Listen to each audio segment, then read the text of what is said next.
Live from the headquarters of Ramsey Solutions, broadcasting from the Pods Moving and Storage Studio, it's The Ramsey Show, where America hangs out to have a conversation about your life and your money.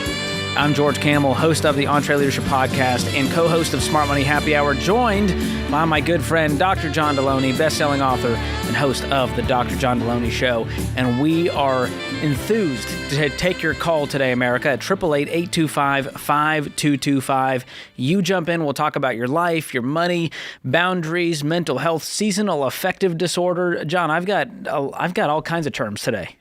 And you've got all kinds of ailments and issues. It's fantastic. And that's why you're here, to help me and to help all of us.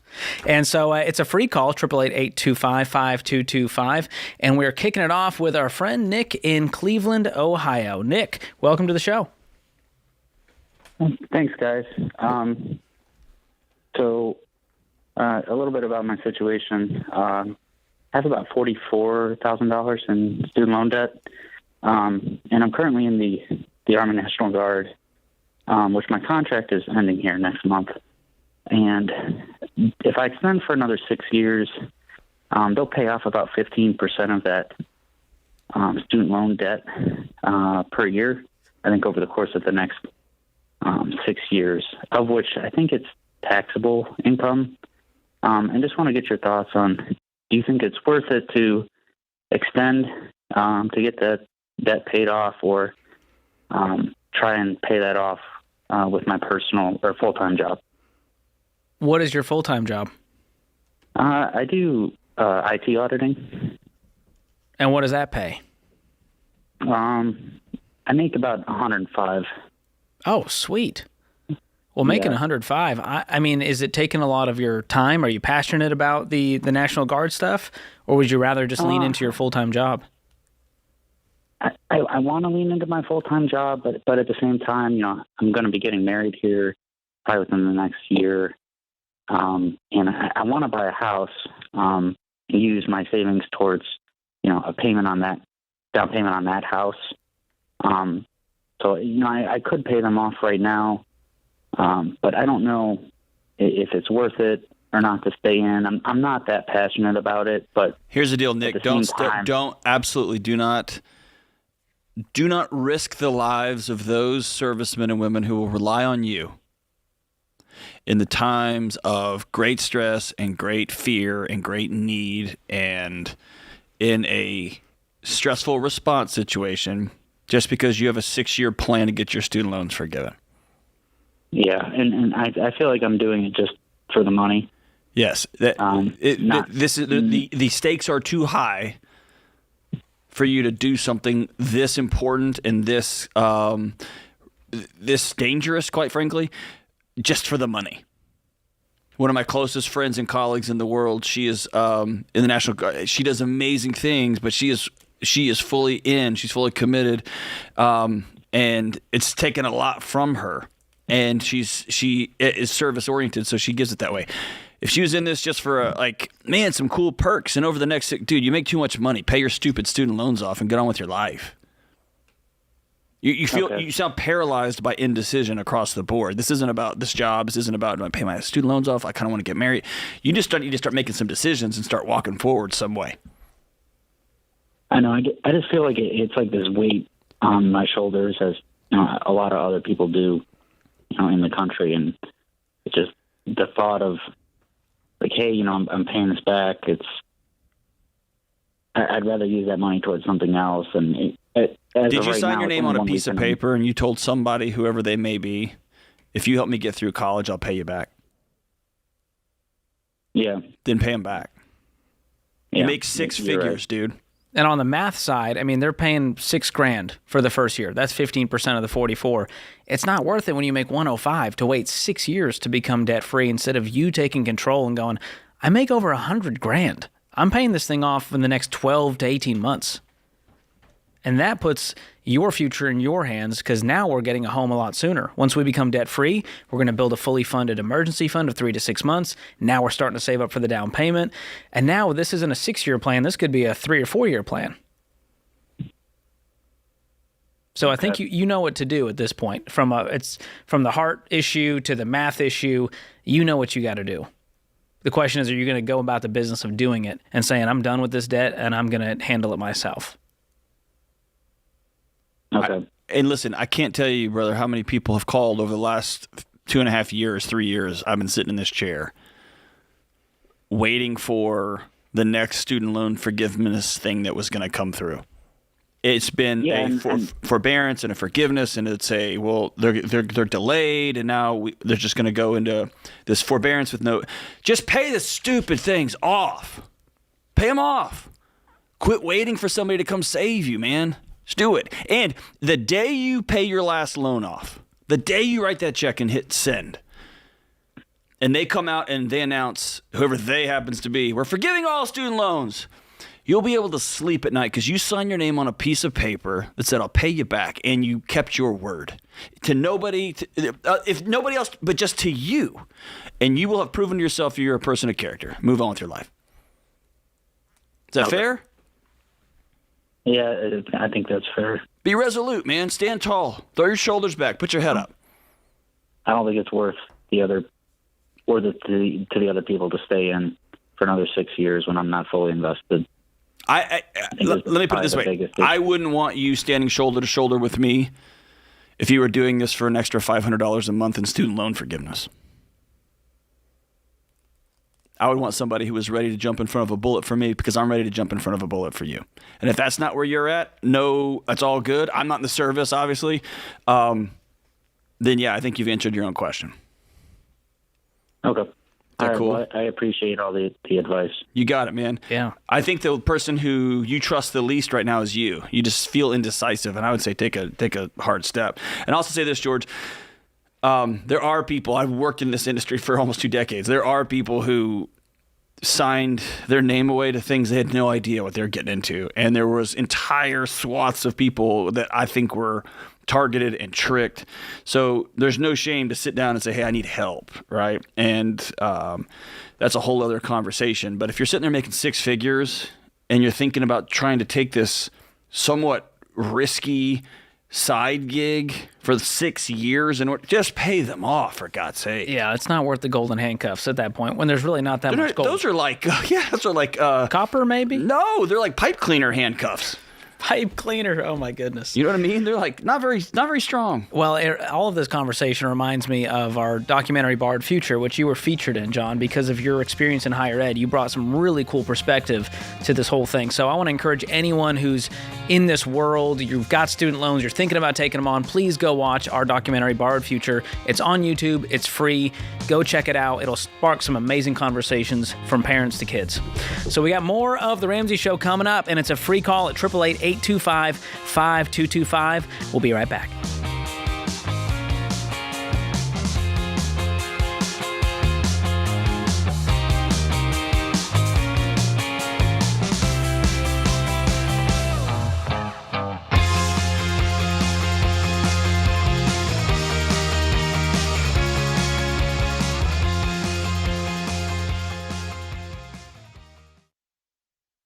Look, I love real estate, and I want you to have a house, but I don't want a house to have you.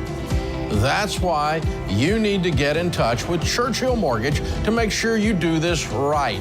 These guys are awesome. They'll help you get on a smarter mortgage plan because they're committed to doing what's right for you. That means they check in every year with free consultations to help you stay on the right plan. They show you how to save money and interest so you can build wealth faster. They walk you through the total cost of your loan so you can make the best choice. Basically, they care. That's why we call them Ramsey Trusted. You can achieve debt-free home ownership, and Churchill is here to help. Go to their site, churchillmortgage.com/Ramsey, to start your approval or get more information.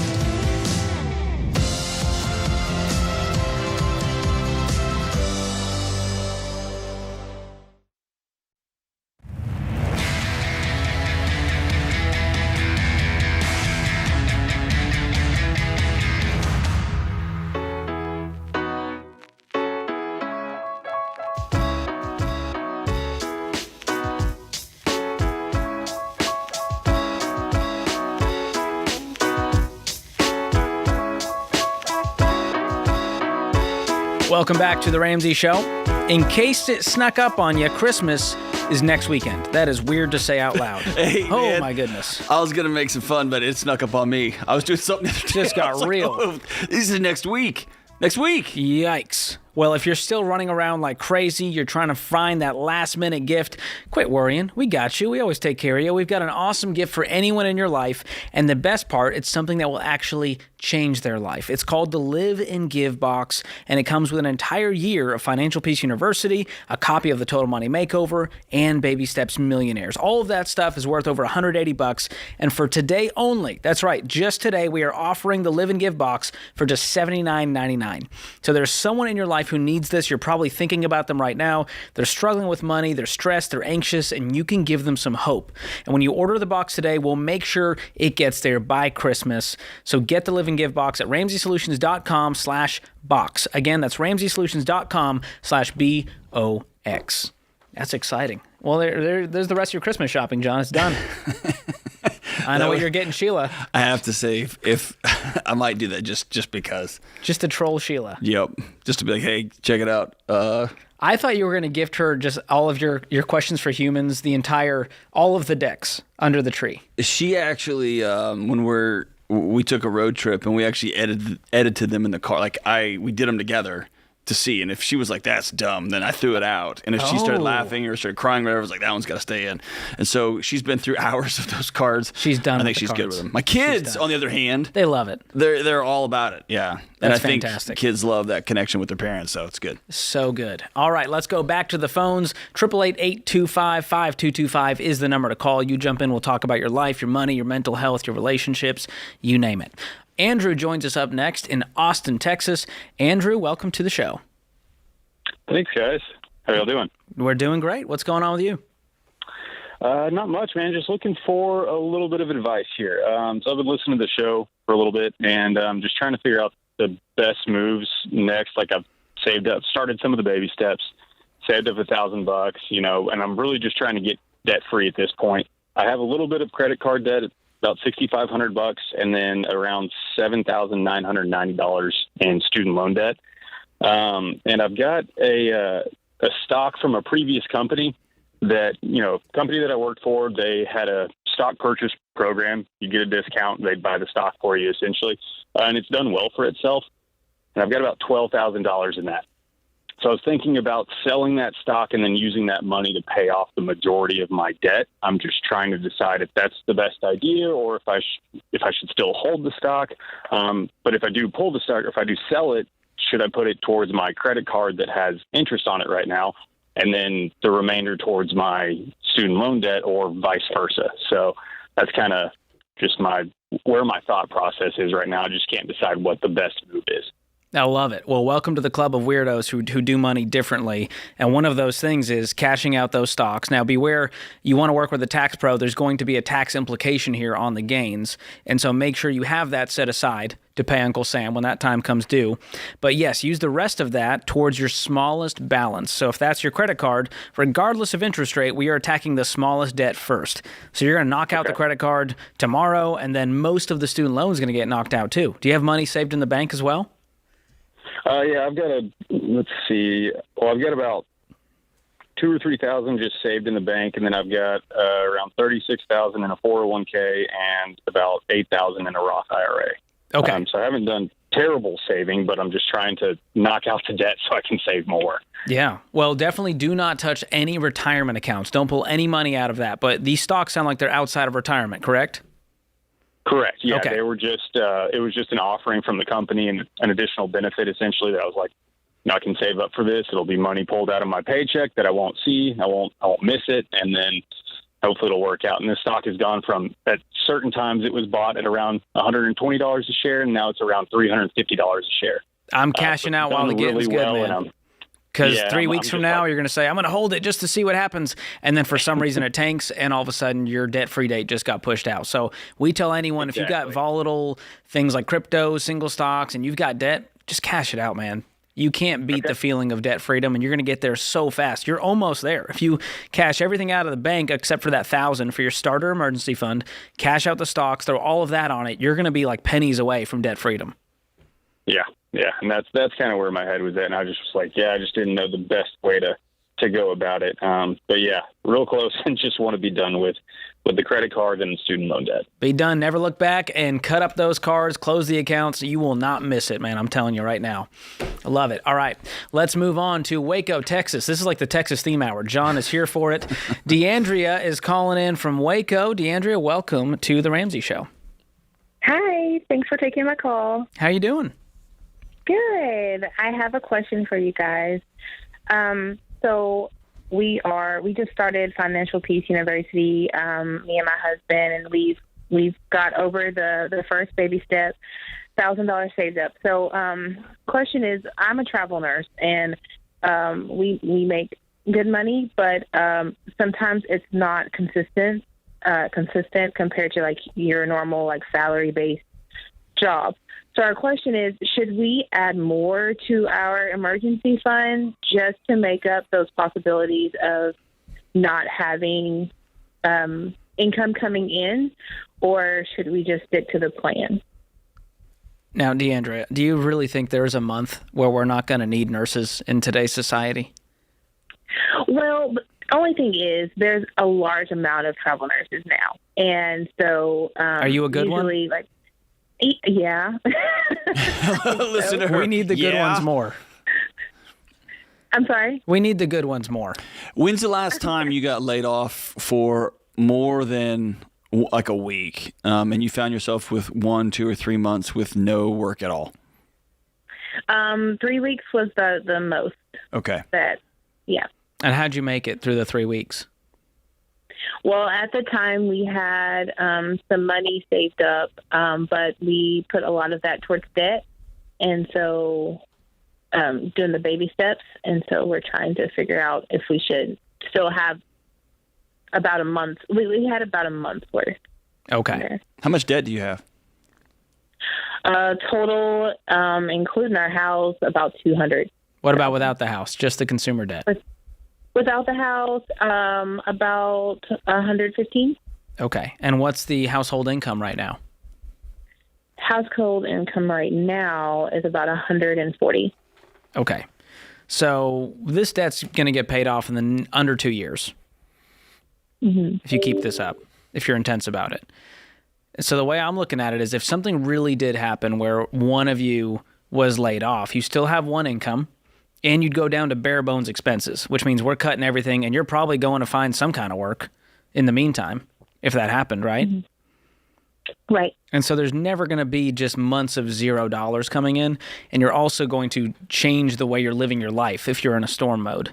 And so if that does happen, we tell you, hey, pause all the baby steps and stack up as much cash as possible until life is back to normal. Okay. When do you find out? Because we get this call with some regularity. If you knew that like your travel assignment was running out, how much notice do you get? Not much notice. So I start looking for a job a month left from my current contract, and I try to have one set in place a week after my last contract ends. Okay. But do you have 30 days notice or 60 days notice or 5 days notice? I guess 30 days. Okay.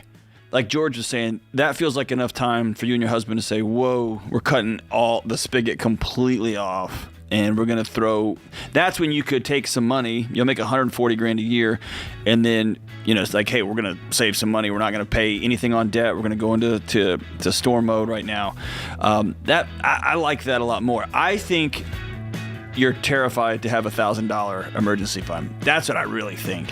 And I want you to use that energy to get this debt out of your life for good. Don't get comfortable. Comfortable is what got us here. Yes. Thanks for the call. This is The Ramsey Show.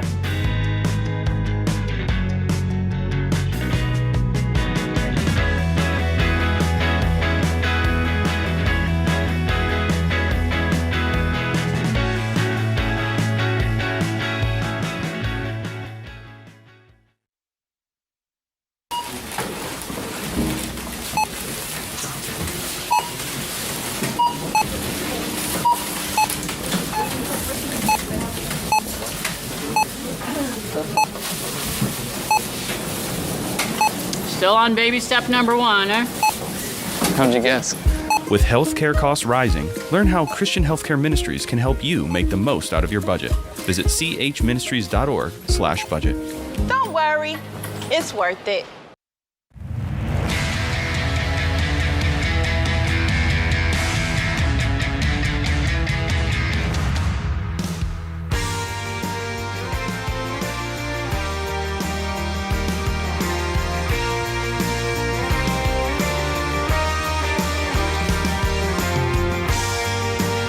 This is The Ramsey Show. I'm George Camel, joined this hour by Dr. John Deloney. And it's time for one of our favorite segments on the show, because on the debt-free stage, we've got Eric and Amber joining us. How are you guys? Oh, we're doing great. How are you guys doing? There's the happy couple. Where are you guys from? We're from a small town right across the river from St. Paul, Minnesota. I love it. All right, and tell us, how much debt did you pay off? We paid off $72,000 in 19 months. Whoa. Wow. Yeah, praise the Lord. What was your range of income during that time? Roughly 110 to 130, that range. Love it. And what kind of debt was the 72? It was all kinds of things. It was personal loans, it was car loans, student loans, 401k loan. Credit cards, 401k. Yeah. Wow, that's like a terrible Dr. Seuss book. Oh my goodness. You're just collecting them all. A little bit of everything. Which one was really bugging you? Which was the one that you were like, we got to get rid of this thing? Credit cards are always just an anchor around the neck. But I think the one I hated the most was my 401k loan, because it just kind of hid in the background and just siphoned money off every month. And we didn't even realize. In fact, when we first came up with our number that second week of FPU, we didn't even see that one. Like, I had to go like, wait a minute. This thing that's just been there since 2008. We need to knock that out, too. Oh, my goodness. Yeah, that one's like punching yourself in the face and just robbing future Eric. Yes, exactly. So that's awesome. We're so proud of you guys. Well, thank you. So tell us, what do you do for a living? I'm in public relations. And I'm an elementary special ed teacher. Awesome. Well, thank you for that. That's some incredible lines of work right there.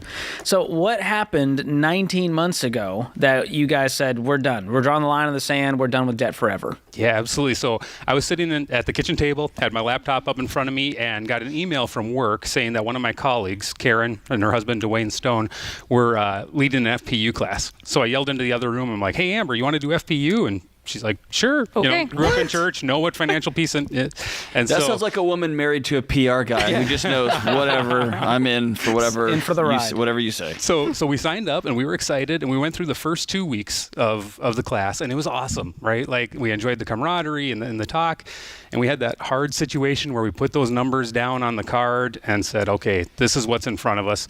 And I remember I was on a trip. I travel a fair amount for work, and I was sitting in Minneapolis-St. Paul Airport, and it was a Sunday afternoon, and I was just running numbers through. I went to Ramsey's website and was doing the debt snowball there, and I went through, a couple of others online. And I remember texting Amber, and I'm like, dude, this might work. Like, it stopped being like a theory, and I'm like, every one of them is saying 27 months. We could have this $72,000 worth of debt knocked out if we budget and stick with it.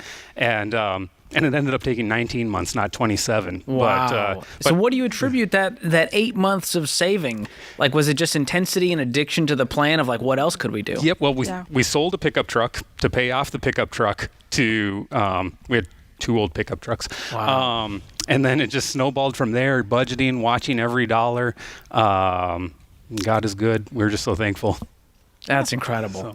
What was your favorite disagreement over those 19 months? What's the one that you both? Because there's one that you're both like, whoa. Yeah.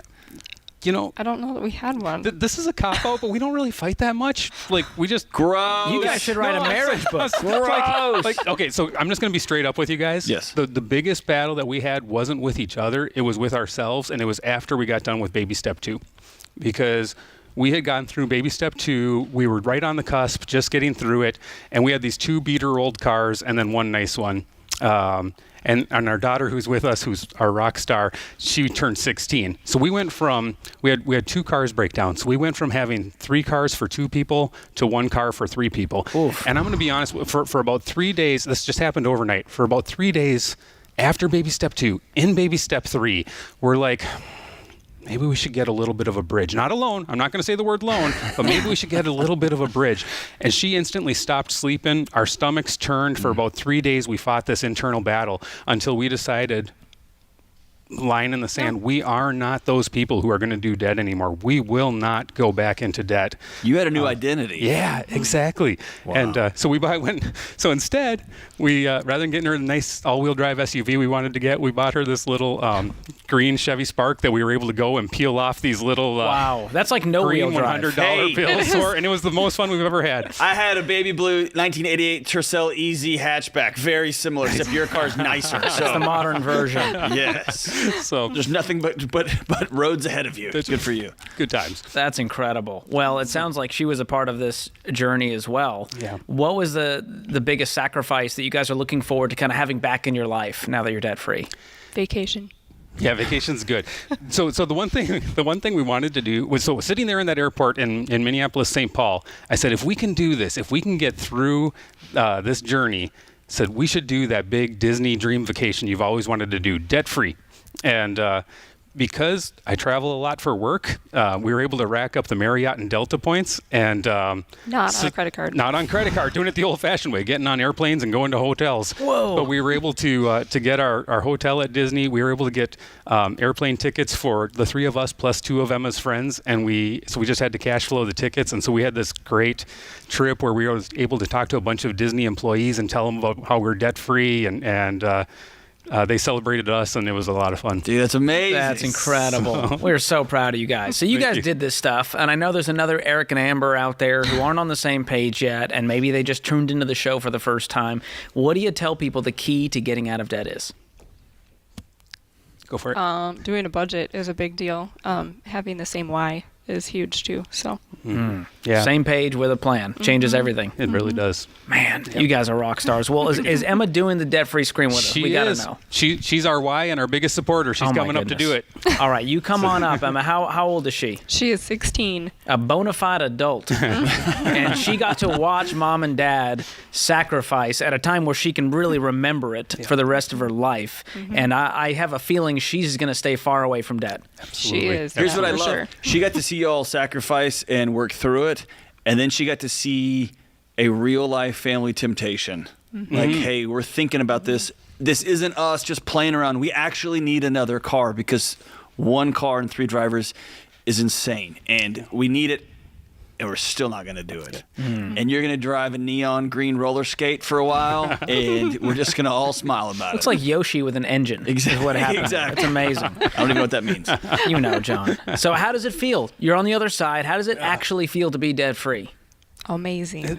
There's so much peace that goes along with it, guys. Like, if I could just appeal to everybody, just do it, man. Just get on a budget, get debt-free, because it makes such a difference in your life. It's so much fun now to be on this side of the journey, and rather than working to pay somebody else, we're working and seeing our bank account grow and our emergency fund grow, and I just appeal to those people out there who are on the fence. Just do it, please. The amount of peace we had the moment we started, the moment we jumped in, we didn't have to get to the end. Just the moment we got it under control, it's a world of difference. Man, I love to hear it. Well, we have a parting gift for you. It's the Live and Give box that includes Financial Peace University, 1 year of that, Dave's best-selling books, The Total Money Makeover, and Baby Steps Millionaires. That is absolutely the next chapter of your story, and you can feel free to give those away to start someone else's journey off, and maybe you now send that email to some colleagues and go, hey, we're leading FPU. You want to join? How cool is that? All right, let's get to it. The moment we've all been waiting for. It's Eric and Amber and Emma from the St. Paul, Minnesota area. $72,000 paid off in 19 months, making $110 up to $130. Count it down. Let's hear a debt-free scream. 3, 2, 1. We're debt-free!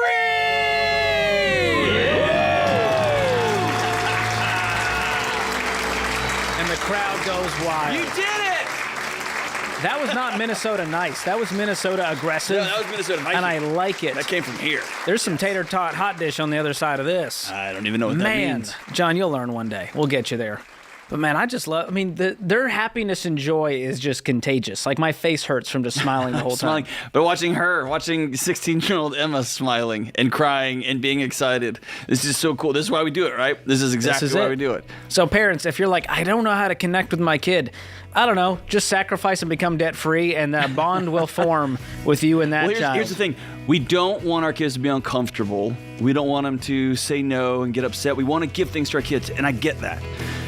but you want to give your kid true joy, sign them up for an adventure, and you lead the way. Give them purpose, give them adventure, give them a light at the end of the tunnel, and that you get that kind of smile right there that we're looking at right here. That's what it's all about. This is the Ramsey Show.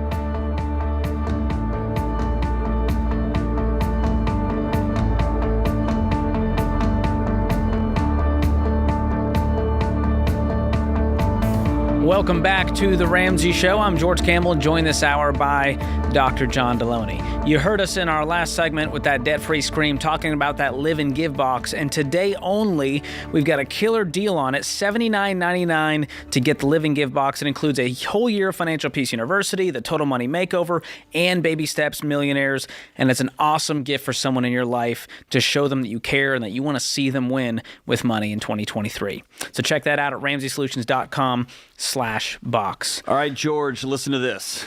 I'm scared. You should be scared for all of us. Parents file lawsuit. This is an article from foxbusiness.com. Parents file lawsuit saying their kids are addicted to Fortnite. For those of you who don't know, Fortnite is a video game. Lawsuit's been filed in Canada by parents who say their kids are addicted to the video game Fortnite. They say that their kids are so addicted they don't take care of regular everyday hygiene such as showering. Some kids are so dependent on Fortnite they've stopped eating and sleeping, according to BBC News and reported by Insider. The court concludes this is a serious issue to be argued, supported by sufficient and specific allegations as to the existence of risks or even dangers arising from the use of Fortnite. They're equating in the suit. They're equating this to the makers of the game, to tobacco manufacturers, right? So you could replace Fortnite with cigarettes and read that article as is. That's right. So here's my thought. There's a lot of crazy in this story. Push back if I'm out of bounds here, okay? There's no secret. I'm pretty open about my disdain for video games. I would rather, instead of my kids playing baseball on a video game, I'd rather them go outside and play baseball with people. That makes sense. Or maybe just weather and a ball and like a stick, whatever.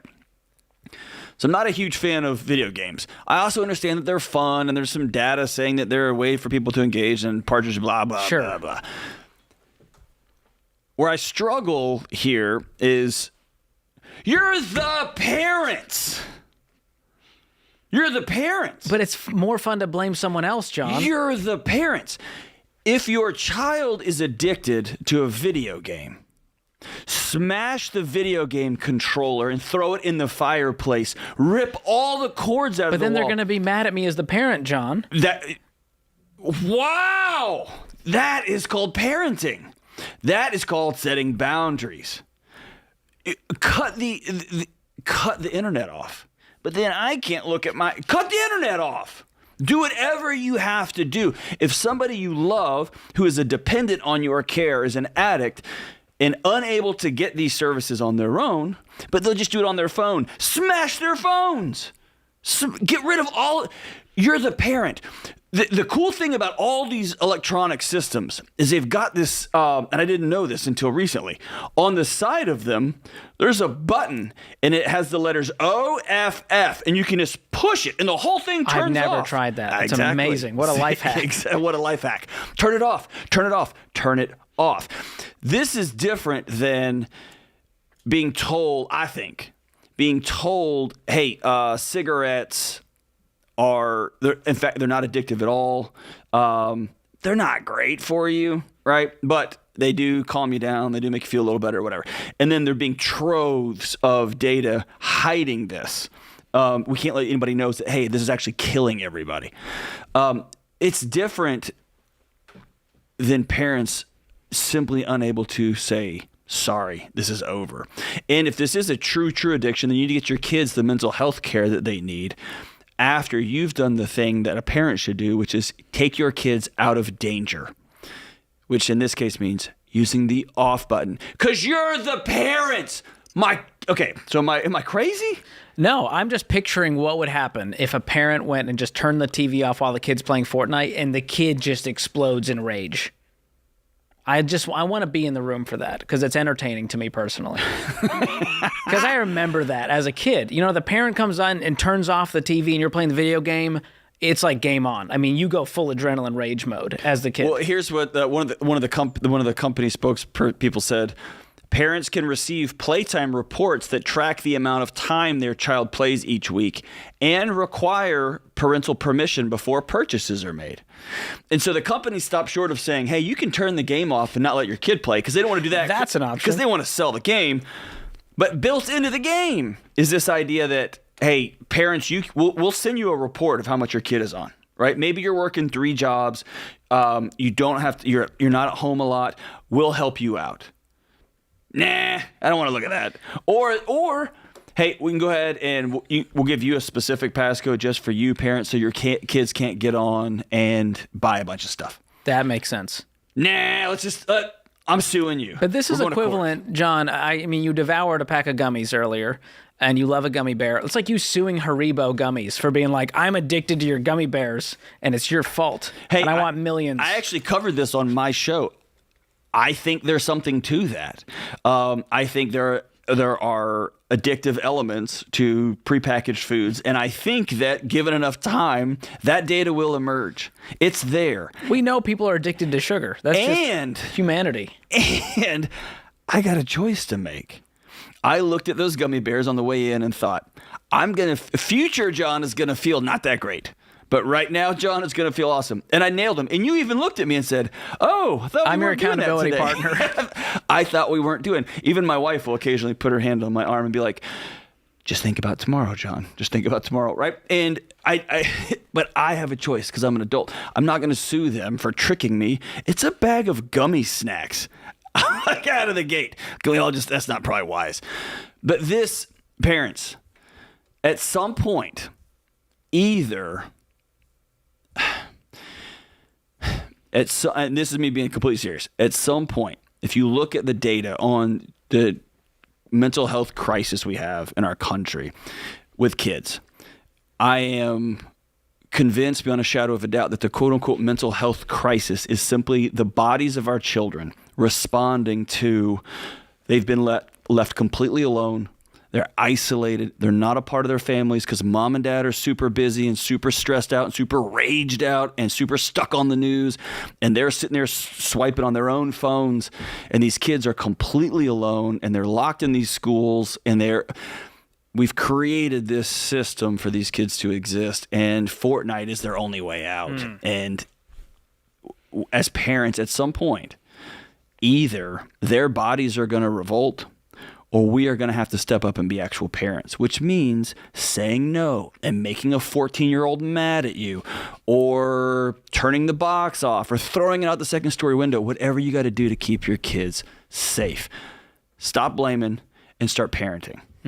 Yeah, we can't outsource this to technology, which is kind of what's happened at this point. Digital babysitters, man. Yeah, and I mean, I was part of the generation that grew up, we played video games, but we also went outside and still did stuff, and my parents loved me, and they didn't have super strict, but they just raised me in such a way to go, hey, maybe don't spend your entire day glued to a screen either. Right. That can't be good for you. I don't know that we need studies to even prove that. It's sad, like studies show. It's like I think you and I had this conversation. I was a part of a brain science study, a lot of questionnaires and yada yada. And they brought us in and gave us like the 6 or 7 or 5 things, whatever.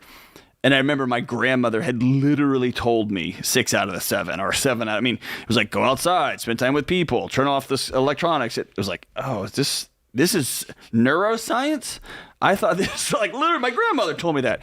And so anyway, all that. A lot of common ground between common sense and neuroscience. Yes. And hey, I might let my kids play video games this upcoming year. I've thought about it. That's big. Right?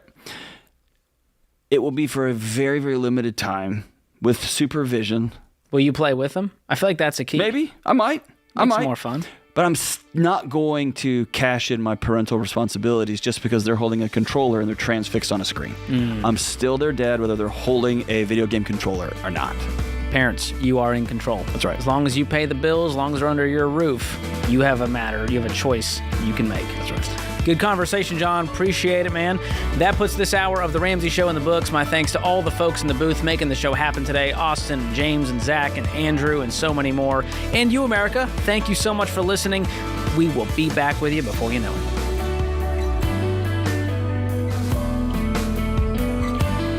Do you love a good Dave Rant? Want to see the latest Ramsey Show videos going viral? Check out your favorite moments from The Ramsey Show on YouTube. Go watch and subscribe to The Ramsey Show channel on YouTube.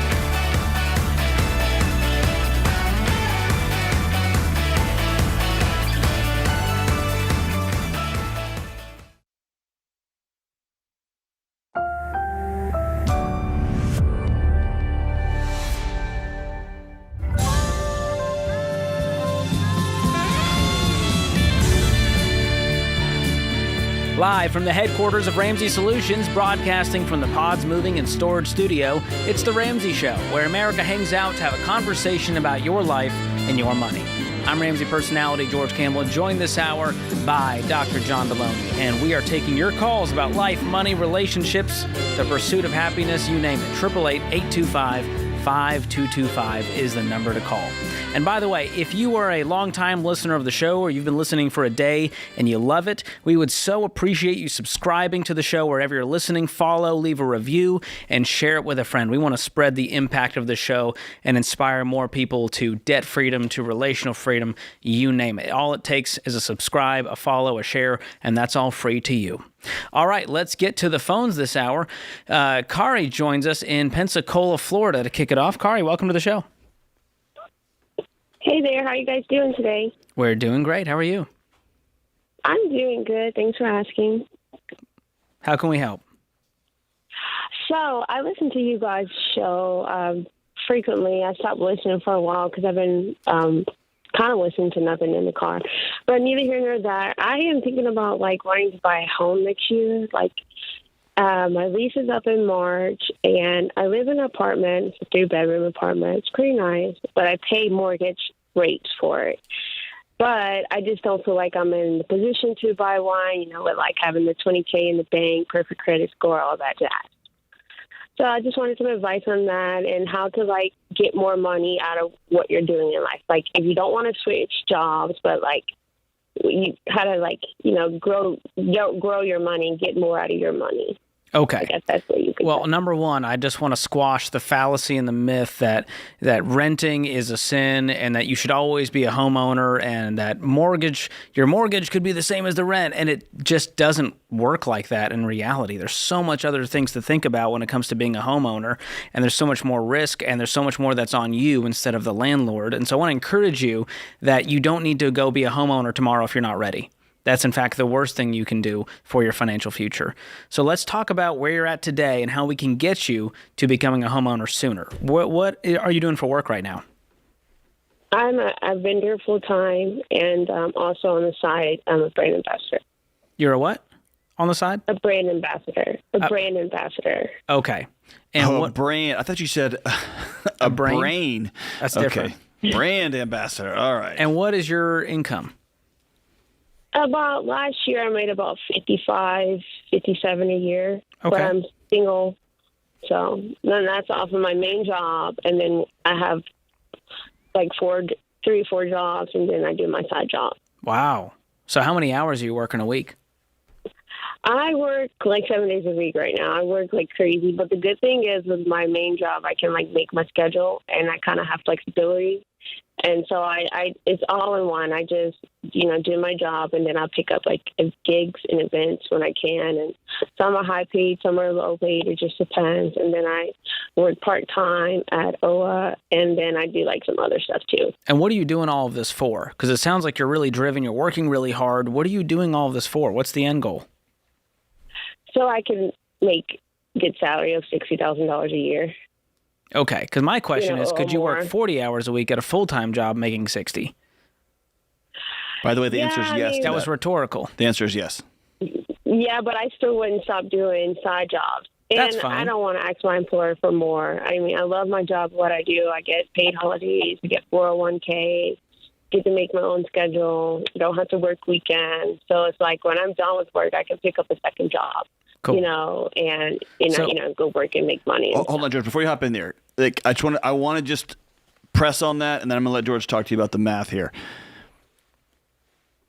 The way you just described that was incredible because you're trading a stress-free job. I don't have to work the weekends. I don't have to work holidays. I got a 401k. Great. So I'm going to choose to make less money and have a stressful full-time job so that I've got enough room to go hustle and grind on the weekends and in the evening and make more money over here.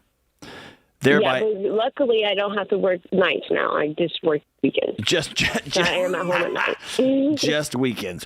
So let me tell you, if you're going to make $60,000, you're going to make $75,000, you're going to make $100,000. Here's what I'm hearing. As somebody who's hired a whole bunch of people throughout my career, I want someone like you on my team. And depending on the job, I would pay you more than you're making right now. Because I can see that you work really hard and that you're committed and you will get the job done. The only person who doesn't believe in that equation right now is you. And so you're trading what feels like a simple, low-stress day job for the privilege of now working all of your weekends. Instead of saying, okay, I want to go make $60,000 or $75,000. People who make $60,000 or $75,000 earn $60,000 or $75,000. They work hard. They work really hard, and they put their time in. And just because they're making $65,000 or $75,000 doesn't mean that. Let me say this: I'd rather work the day before Christmas once a year than every weekend of the year. Right? And so you're making a trade, whether you think you are or not. And I want you to hear George and I say we think you're worth more than you're allowing yourself to be paid right now.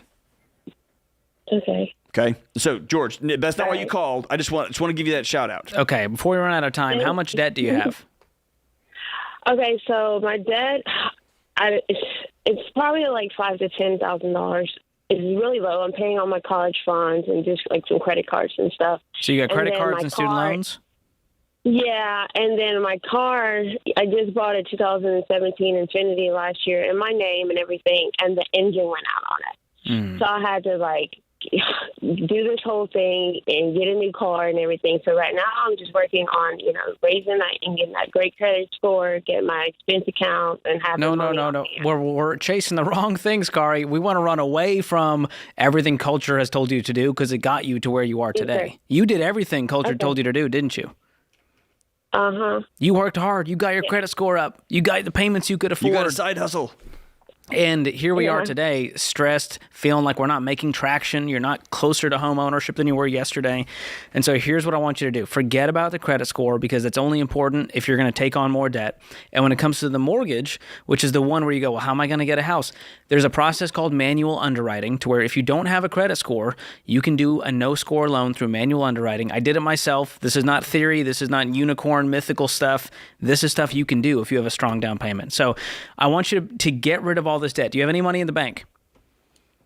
Right now, at the end of the month, I only have like $1,000 in the bank, and that's the thing. I mean, I pay all my bills myself, and when as being a single mom, when I need help, I'll get financial help. But we want to give you one next step you can take, and that is Financial Peace University. Watch all 9 video lessons. I'll include every dollar with that, our budgeting tools, so that you can start mapping out a plan for every single one of those dollars you're working so hard for, and put it to use by paying off this debt, building up a fully funded emergency fund, and then we can start talking about saving up a down payment and becoming a homeowner. I'm also going to give you Paycheck to Purpose and Ken Coleman's Get Clear assessment so you can find a new job, one that will pay you what you are worth. That's the full kit and caboodle right there. All 4 of those things. Hang on the line. Austin's going to pick up, and we'll gift you with that to kickstart this new life.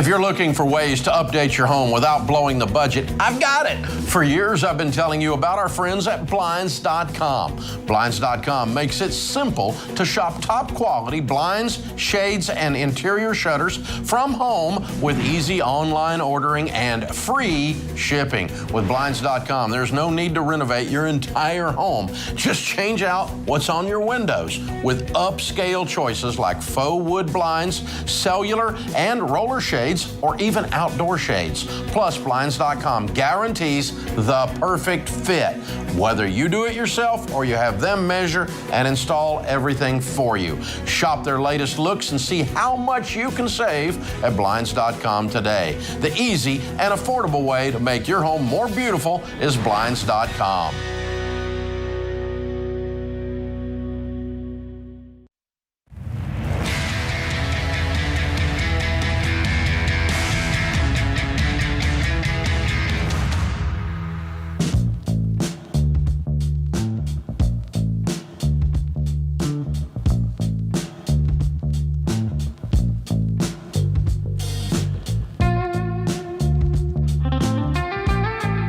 Welcome back to the Ramsey Show. I'm George Campbell, joined by Dr. John Deloney, and we are taking your calls at 888-825-5225. All about your life, your money, your relationships, boundaries, mental health, you name it. Dr. John is a specialist in that category. John, what kind of calls are you getting on the Dr. John Deloney Show these days? What are the topics? Is there a theme you're seeing? It's everything from parenting to marriage challenges. This time of year, it's always family boundary issues, and how do we do Christmas and how do we do Thanksgiving and things like that. And then there's just my kid's got ADHD or autism and I don't know what to do next. And so it just runs the gamut.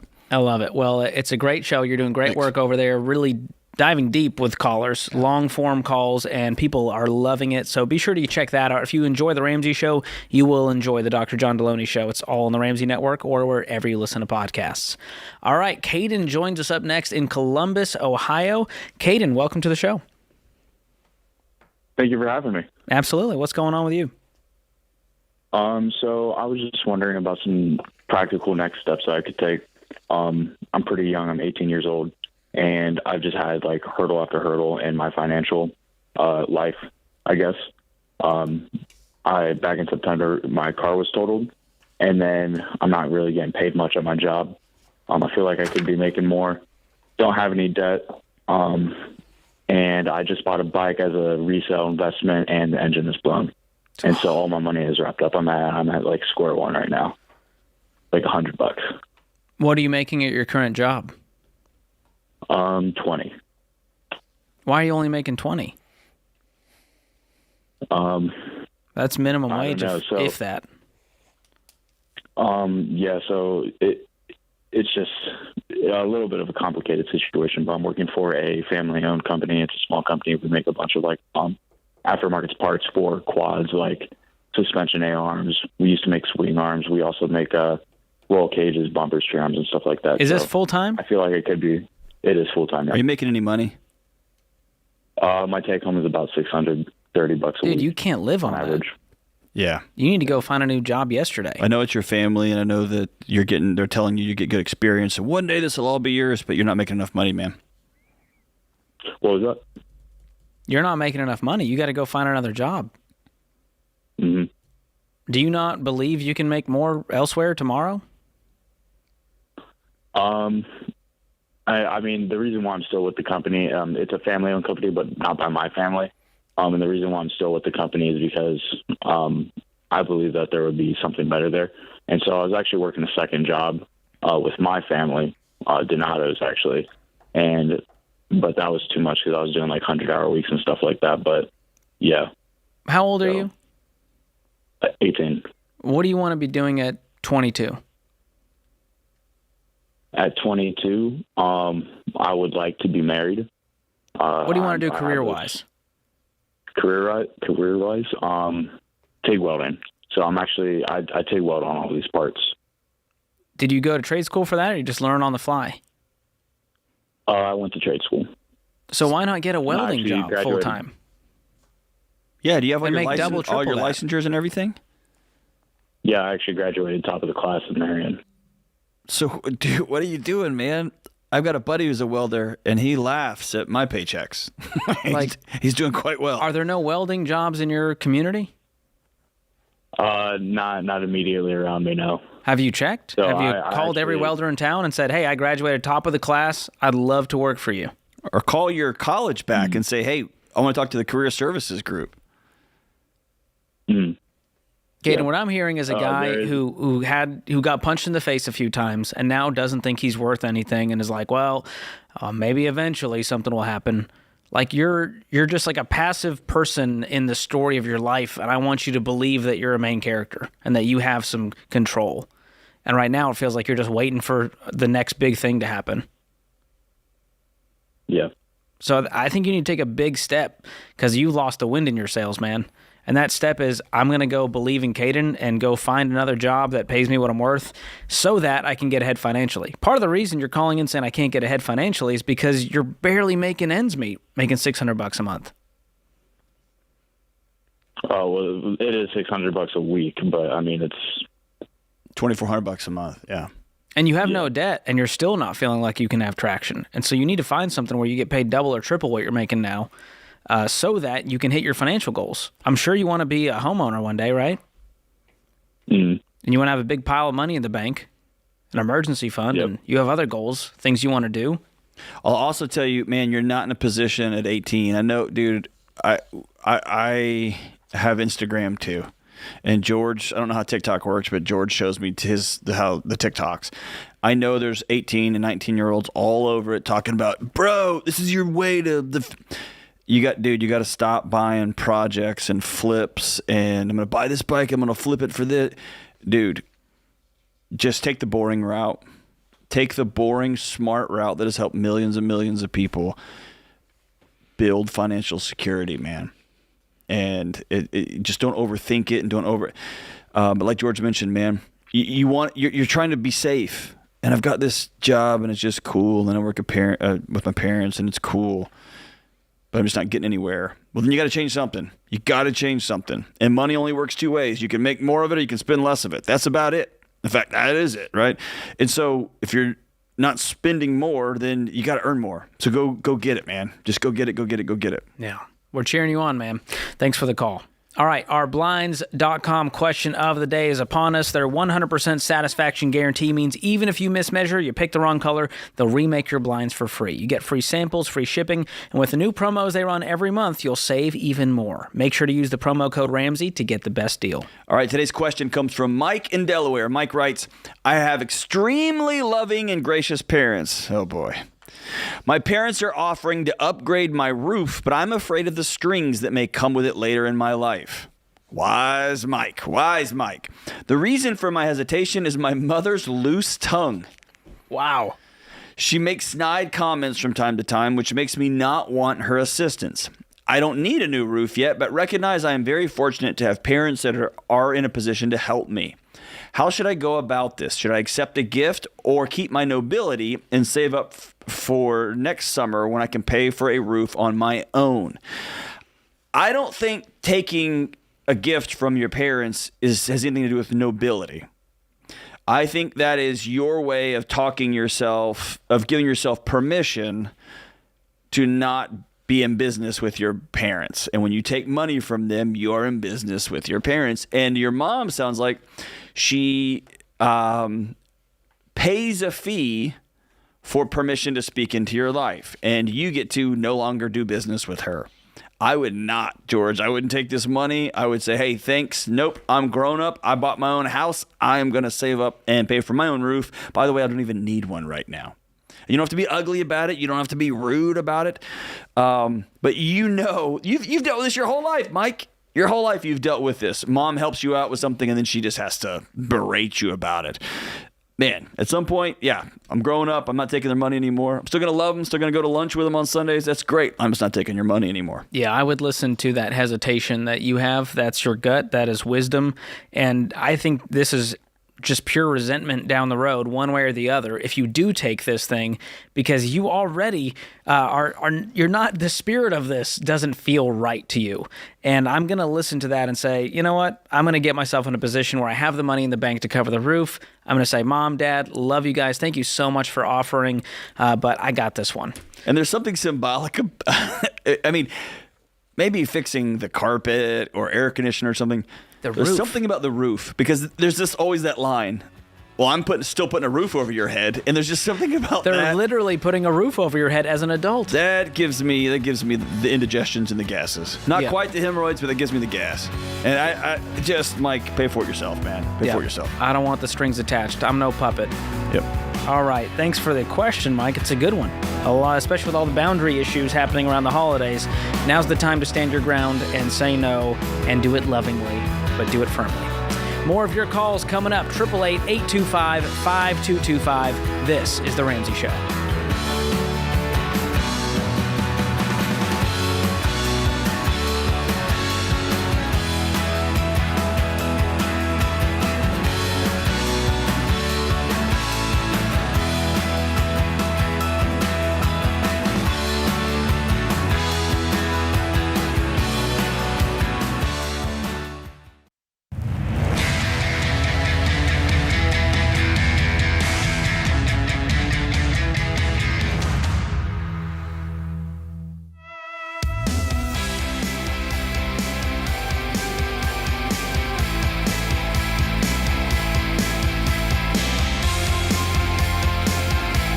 You're listening to The Ramsey Show. I'm George Camel, joined this hour by Dr. John Deloney. And on the debt-free stage in the lobby of Ramsey Solutions, Philip and Bethany join us. How are you guys? Good. How are you? What a beautiful couple. Where are you guys from? Jasper, Indiana. Wonderful. And you're here to do the debt-free scream. How much did you pay off? Right around $174,000. Whoa. Okay, and how long did that take? It took us about 4 years and 10 months. Okay, and what was the range of income during that time? Starting out, we were right around $95,000, and then when we ended, we were around $150,000. Love it. What do you guys do for a living? I am an automotive technician at a Chevrolet and Cadillac dealership. And I work at a local bank to us in the insurance department. Awesome. Yeah. Well, we're so glad you can make it and celebrate with us. What kind of debt was the 174? Just about everything. Yes. Yeah, we had some small credit cards, personal loans. What else? We had a debt on a piece of property that we hope to build a house on someday. We had that felt so right to buy at the time. It did. We had to have it. It really did. It was the only one like it. Oh, of course. Yeah. And this is for us in the future. Yeah. This is for future. We'll never get this opportunity again. Yeah. Exactly. Yeah, this opportunity will never come again. You're right. That's exactly what we told ourselves. Well played. And let's see, we owed my father-in-law, her dad, $64,000 for a so home if that remodel. Doesn't motivate you, I don't know what. Yeah. Dude, you owed him money and you were kissing his daughter, man. Yeah. That makes holidays not great. What was $64,000 for? A home remodel. Oh. Yeah, a home remodel. And but then we also paid that home off, so we paid our mortgage off. Whoa! Way to bury the lead there. That's incredible. Right. Yeah. Hey, I don't know, man. I think there's something. I haven't been on this. I haven't been on this journey. Mm-hmm. I can imagine the check you wrote to your father-in-law felt better than the one you wrote to your mortgage company. Yeah. I think you're right. Yeah. Yes. When we wrote him the last check, because he was our largest debt. Okay. Other than our mortgage at the time, but he was the largest debt through Baby Step 2. And when we wrote that check, it was pretty emotional. Yeah. And you don't have to give him credit because he did not harp on us. I mean, we owed him money for probably well over 12 months. Yeah, over a year. And, he never brought it up, never made it awkward. We just kept writing the checks for as much as we could every month. That's awesome. And got it taken care of. And when we went to pay our mortgage off, we just went to the bank, and then we went home, and I mowed the grass. He mowed the grass, and I made dinner, so it was like... kind of like another day. Yes. That's Yeah. how it goes. When you pay off dad, you're weeping the whole way home, and you're hugging, and then, Yeah. Yeah. All right, I'm going to go mow. Wow. Yeah, exactly. And now Christmas dinner is going to be a lot more pleasant. That's right. Yeah. Because you're not in the back of your mind going, I know he's thinking about the money we owe him. Right. He's looking at my new shirt and he's thinking, He's like, you owe me money. You just go buy a shirt. But Yeah, fortunately, neither one of her parents ever brought it up. Wow. How long have you guys been married for? 10 years almost 10 years. Next year will be 10 years. Wow. Mm-hmm. So about 5 years into marriage, you guys are going, all right, we collected enough monopoly debt here. We got to clean this up. What happened? Yeah. Well, in July of 2016, so we bought a fairly older home, but we lived in it for quite a while. And then in July 2016, we started with some remodel plans. And if you could imagine how remodeling an old home goes, there was a lot of unforeseen costs involved.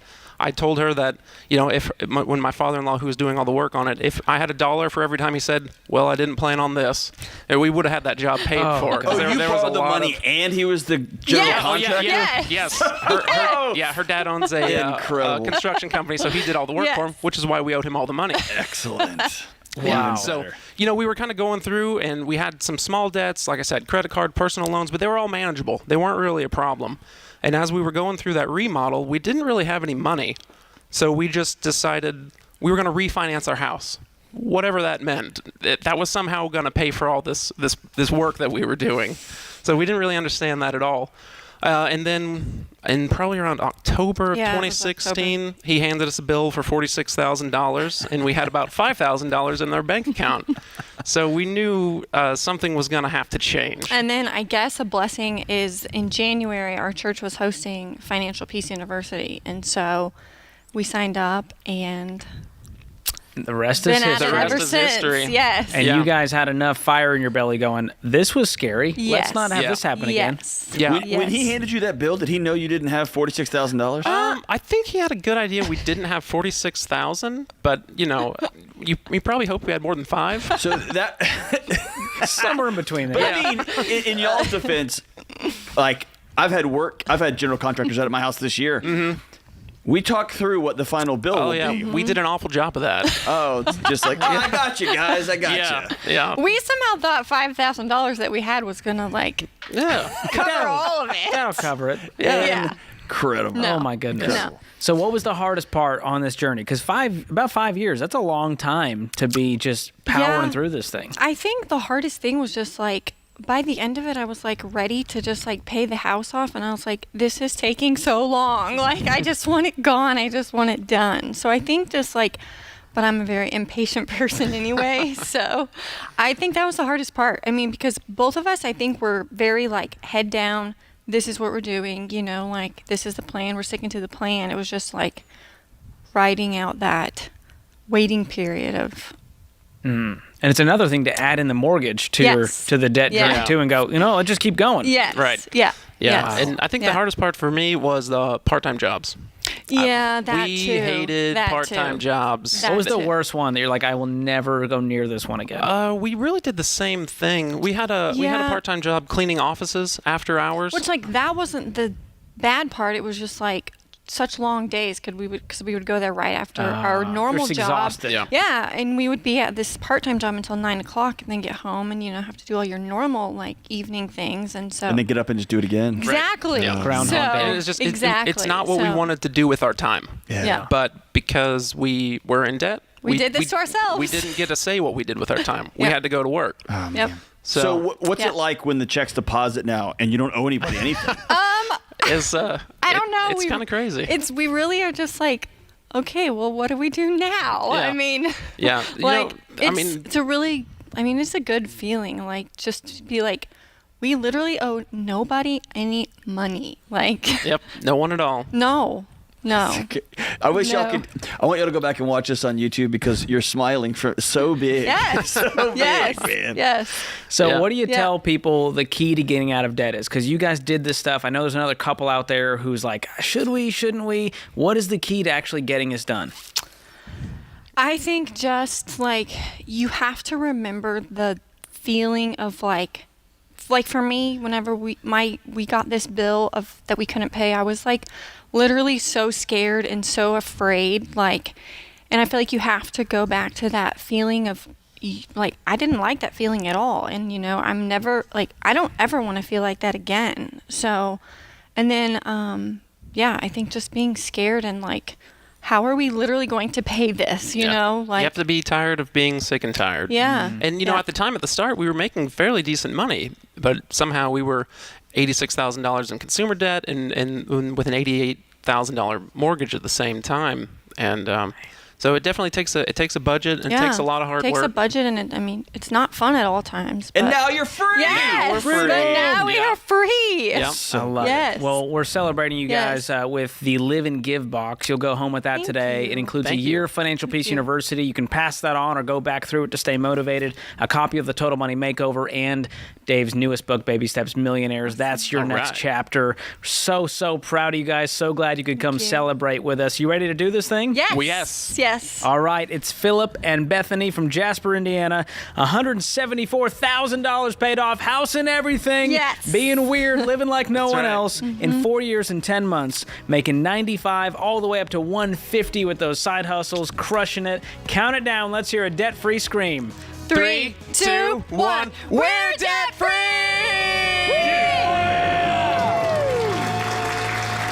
Your weekends and evenings are once again yours. Congratulations. Job well done. That is how it's done, and it's available for all of you listening out there. You can do this stuff. You got to be willing to make the right sacrifices. This is The Ramsey Show.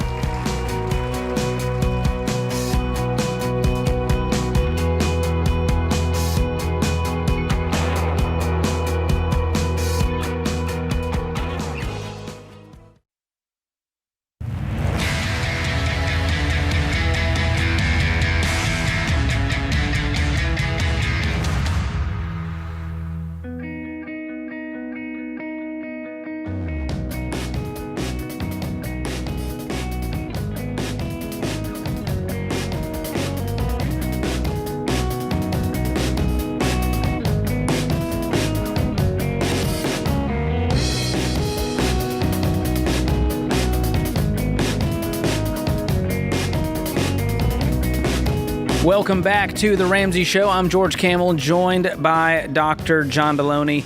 And it's crazy to say it out loud, but we're just a few weeks away from 2023. It's a brand new year, and I can't think of a better way to start it than investing in your relationships and making some new friends while you're at it. And Dr. John specializes in friendship. It's on his resume there.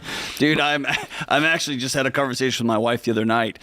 It's like, man, after being on the road all fall, like, I'm a pretty lonely guy right now. And she said, don't you talk about that a lot? And I was like, yeah, I need to be really intentional about friendships in the upcoming year. Well, it's a great time to ask you, do you want to hang out tonight? I got other stuff. Oh, yeah, I figured you had plans. No big deal. We'll find another time. It's all good. But really, it's hard to make friends as an adult, but it's not impossible. It starts with a simple conversation, inviting your friends over, go out to your favorite restaurant, or pick up the one of the Questions for Humans decks, which are just going bananas right now. And you've got different decks for friends, girls' night, guys' night, dating, workplace, Christmas, you name it. And there's second editions on some of these decks. Yeah, we're notified by the printer. They're out of paper. They just sold so many. They're like, we can't do this anymore. It's been bananas. It's like nothing anyone could have imagined. They must be exhausted at that warehouse just making these things. It's pretty wild. Well, it's fun. Each deck, every card's got a different kind of prompt, a question on it, and they're fun. They're going to spark some great stories, some great laughs, some deep conversation. Hey, here's the Friends second edition. Here we go. Uh-oh.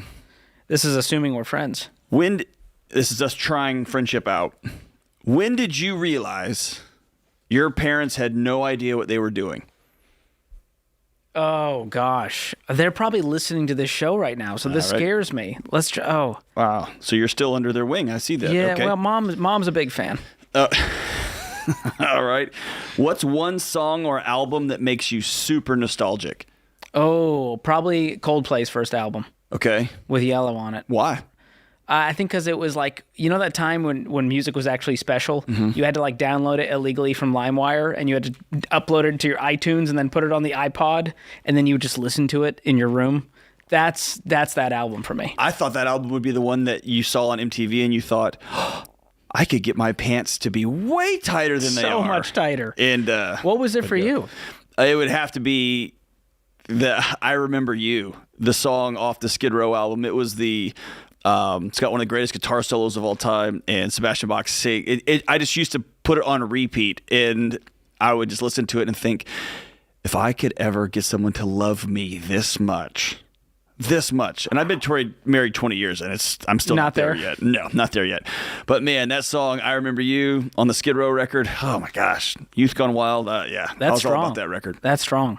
Well, there's many more cards. I mean, we could just take the whole show and do this, but America needs help, John. So if you want to check these out, connection doesn't have to be awkward. Our friend Dr. John makes it easy with these decks. They're great conversation starters, and you can pick one up at RamseySolutions.com until they can't print anymore because they've apparently run out of card paper. That's right. There you go. And while you're there, we mentioned this in the debt-free screen. We've got this new Live and Give box, and today only we've marked it down to $79.99. And part of the reason is it's one of the last days you can get it before in time for Christmas. So go check that out at RamseySolutions.com/box. It includes Financial Peace University, Total Money Makeover, and Dave's new book, Baby Steps Millionaires, all for just $80. That's a killer deal. All right, let's go to the phones. It's a free call at 888-825-5225. Erica is hanging out in Indianapolis. Erica, welcome to the show. Hello. Hey, what's going on? Well, I was calling to hopefully get some advice about if there's any ideas on how to go from a double income, my husband and I had to resign from my medical career about the end of 2020 due to a chronic illness, in which they've finally diagnosed with Lyme disease. Oh, man. So sorry. That's the worst. It's a very hard thing. I don't know if in Indiana, I know it's a hard thing to get diagnosed with, but not a lot of doctors in the Midwest are familiar. It's just very frustrating for me, and I feel so bad for my husband and my family for having to just, work with me through that. So I was hoping to lighten his load because he's had to take on all financial responsibility and be my caretaker. So I just wanted to run some things by you and see if you had any thoughts or ideas. Go for it. Okay. So basically, my husband's at a salaried job. He's international logistics, and he's about $70,000 per year salary. And I was at about $40,000 when I worked my whole life, but now that's gone. Well, right before I got ill and had to resign, I ended up getting my first financed, what I call a big girl car payment, because I always bought my own cars outright and never had a car payment. So it couldn't have come really at a worse time for me to, buy a car. But I am paying $450 a month. And that is really, really hurting us, the $450 a month. And Can you still drive? $17,000 for long. Yes, I can still drive. And we're actually down to one car right now, so car is important. What's your total debt? How much do you owe? On the car? No, total. Or just in general? What other debt do you have? I have the car for 17. My husband had some credit cards. Nope. Listen. You've already started talking this way throughout this call. So you and your husband are together. Y'all are one. Right. He said for sickness and health. So 17 plus 10. Okay. Yeah. So there's not his debt and your debt. There's not, now I'm a burden because he's got to take care of me. He gets the supreme honor of loving you in a time of need. Well, that's a nice way of putting it. You're not a burden. It's what he signed up for this exact moment. Is it fun? No. Does he wish you were out running around and twirling circles in the yard or whatever? Yes. Is that reality right now? No. So don't rob from him what he committed to do and walk around with this just shame all the time. Okay? You are lucky to have somebody in your life who said, I'm all in on you. Y'all share these debts. And so together y'all owe $27,000? Yes. No other debt? That's it? No, that's it. What is the car worth? If you sold it today, let's say in the private marketplace, what could you get for it? I am unsure of that because I've not looked into that. It's a 2018 Kia Optima. So, okay, that's your next homework assignment, because if you can sell this thing and get a cheap car that gets you around from A to B, well, that clears that 17 right there. Hopefully you have enough cash to pay for the next one if you can make a little profit off it. How much do you guys have in the bank? Do you have any savings? No. $0. Exhausted everything. Correct. Okay, let's get $1,000 in the bank as quickly as possible, and that might mean your husband needs to take a side hustle for a short season so that we can clean up this mess. But that will then get you down to just the credit cards. $10K, he's making $70. We clear up the credit card debt. Well, then we could breathe a little bit, right? Even on one income, we could pay all of our bills. Correct. And so that would be my next goal, because we know what's hurting so much is the rent and the car payment together. That's right. And here's the deal. Your life is different now. And what this happens all the time. A major life incident happens. Somebody passes away. Somebody gets sick. There's a job loss. And people want to continue with their life as it is and just try to incorporate this major life shift into their existing life. You have to own reality. Your life is different. So maybe you got to move, you got to downsize. Maybe you got to move to a different town. Maybe you got to move to a completely different state and community where you can afford the rent and make a little bit more money. You'll have to start there with real numbers and face reality head on. Yeah, the sooner you can become debt-free with a pile of money in the bank, the sooner you have financial peace, and then we can learn to live in this new reality with one income. That puts this hour of The Ramsey Show in the books. My thanks to my co-host, Dr. John Deloney, all the guys in the booth keeping the show alive, and you, America. We would not do the show without our amazing listeners. We'll be back with you before you know it. Hey, it's John Deloney, co-host of The Ramsey Show. Did you know over 18 million people listen to The Ramsey Show every week? A lot of those people listen on one of our 600-plus radio stations across the country. To find a station near you, go to RamseySolutions.com/show.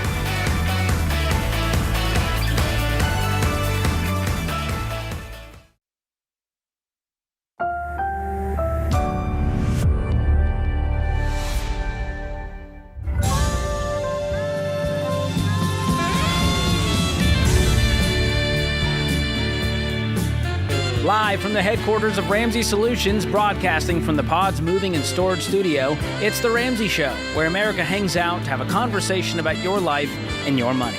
I'm Ramsey personality George Campbell, joined this hour by Jade Warshaw. For the very first time, our newest Ramsey personality. We are so excited to have her on the team. If you've been listening to the show for more than 7 seconds, you know Jade's voice. She was on the show with Dave in the past few weeks. Just hearing your story, you're starting to take calls. How's it been? George, you're too kind. You're too kind.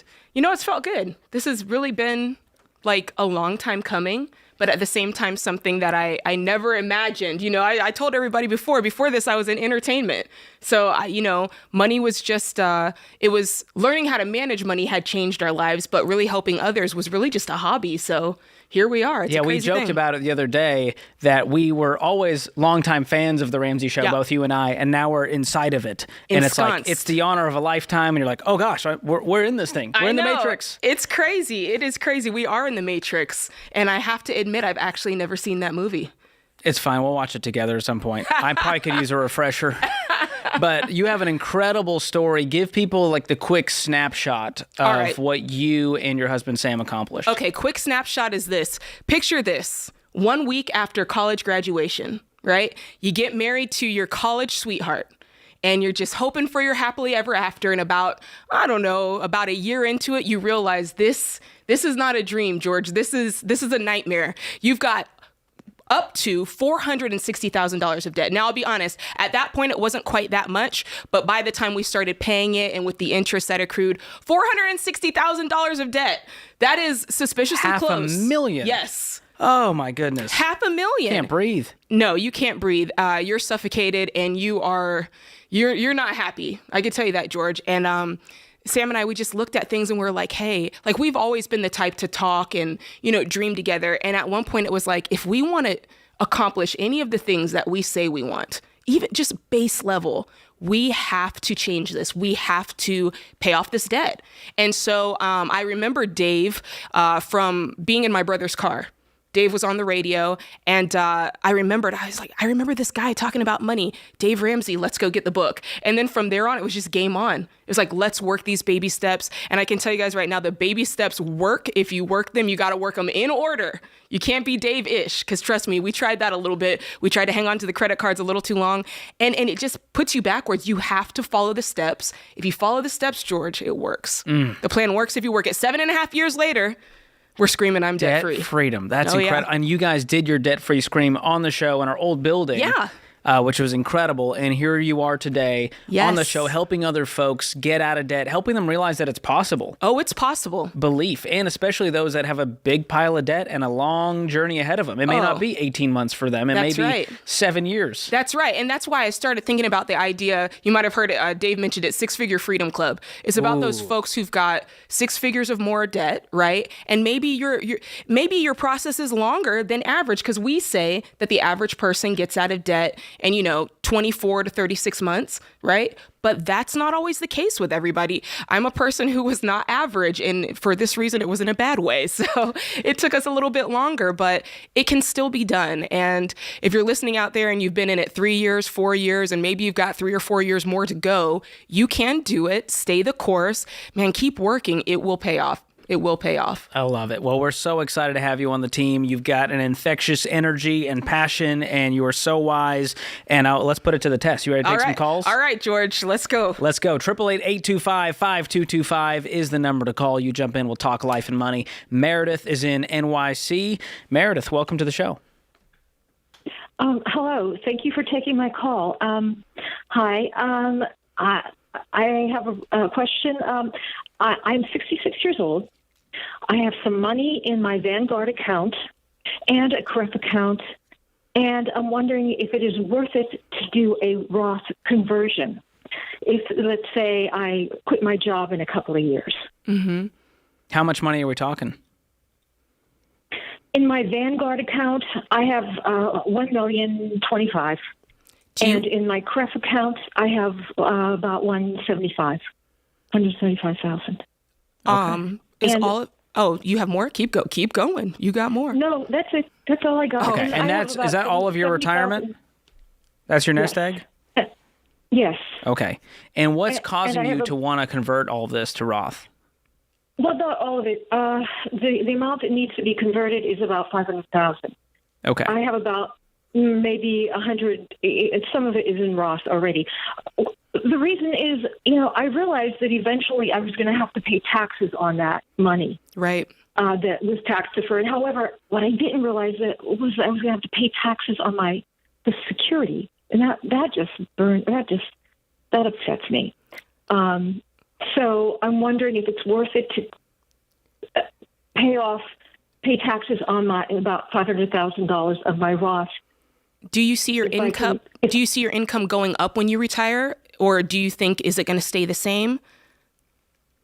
Like what you plan to draw? What the RMD is going to be? I don't know what I'm going to have to withdraw. I'm not quite sure what I'm going to have to withdraw, because at 72 you have to withdraw a certain amount if it's not all converted, and that's another thing. I don't want to have to be forced to withdraw. Well, you're going to take some money out, right, to live? Correct.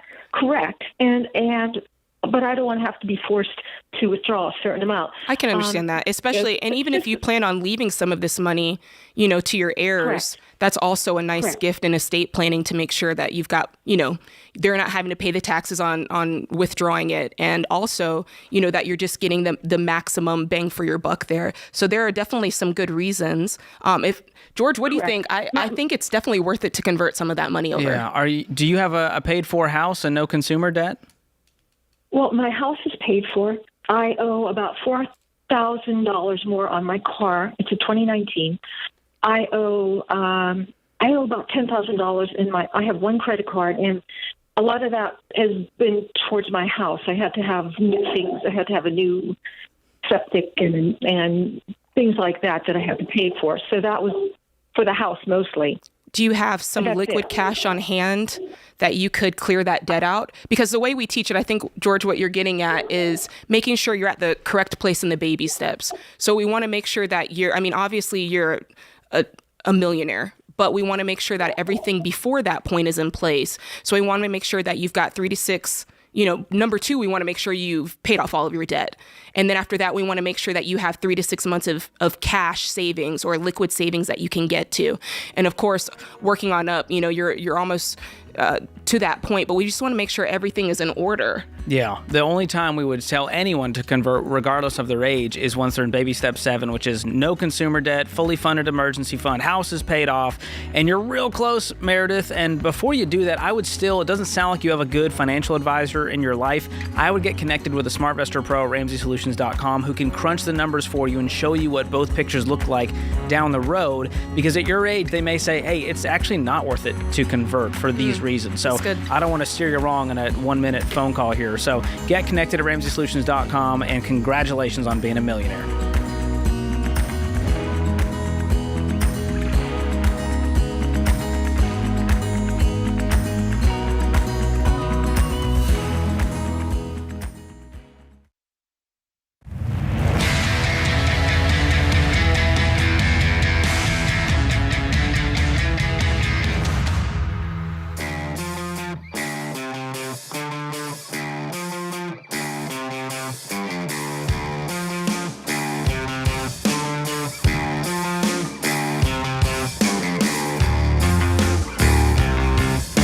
Welcome back to The Ramsey Show. I'm George Camel, joined this hour by our newest Ramsey personality, Jade Warshaw. We're taking your calls at 888-825-5225.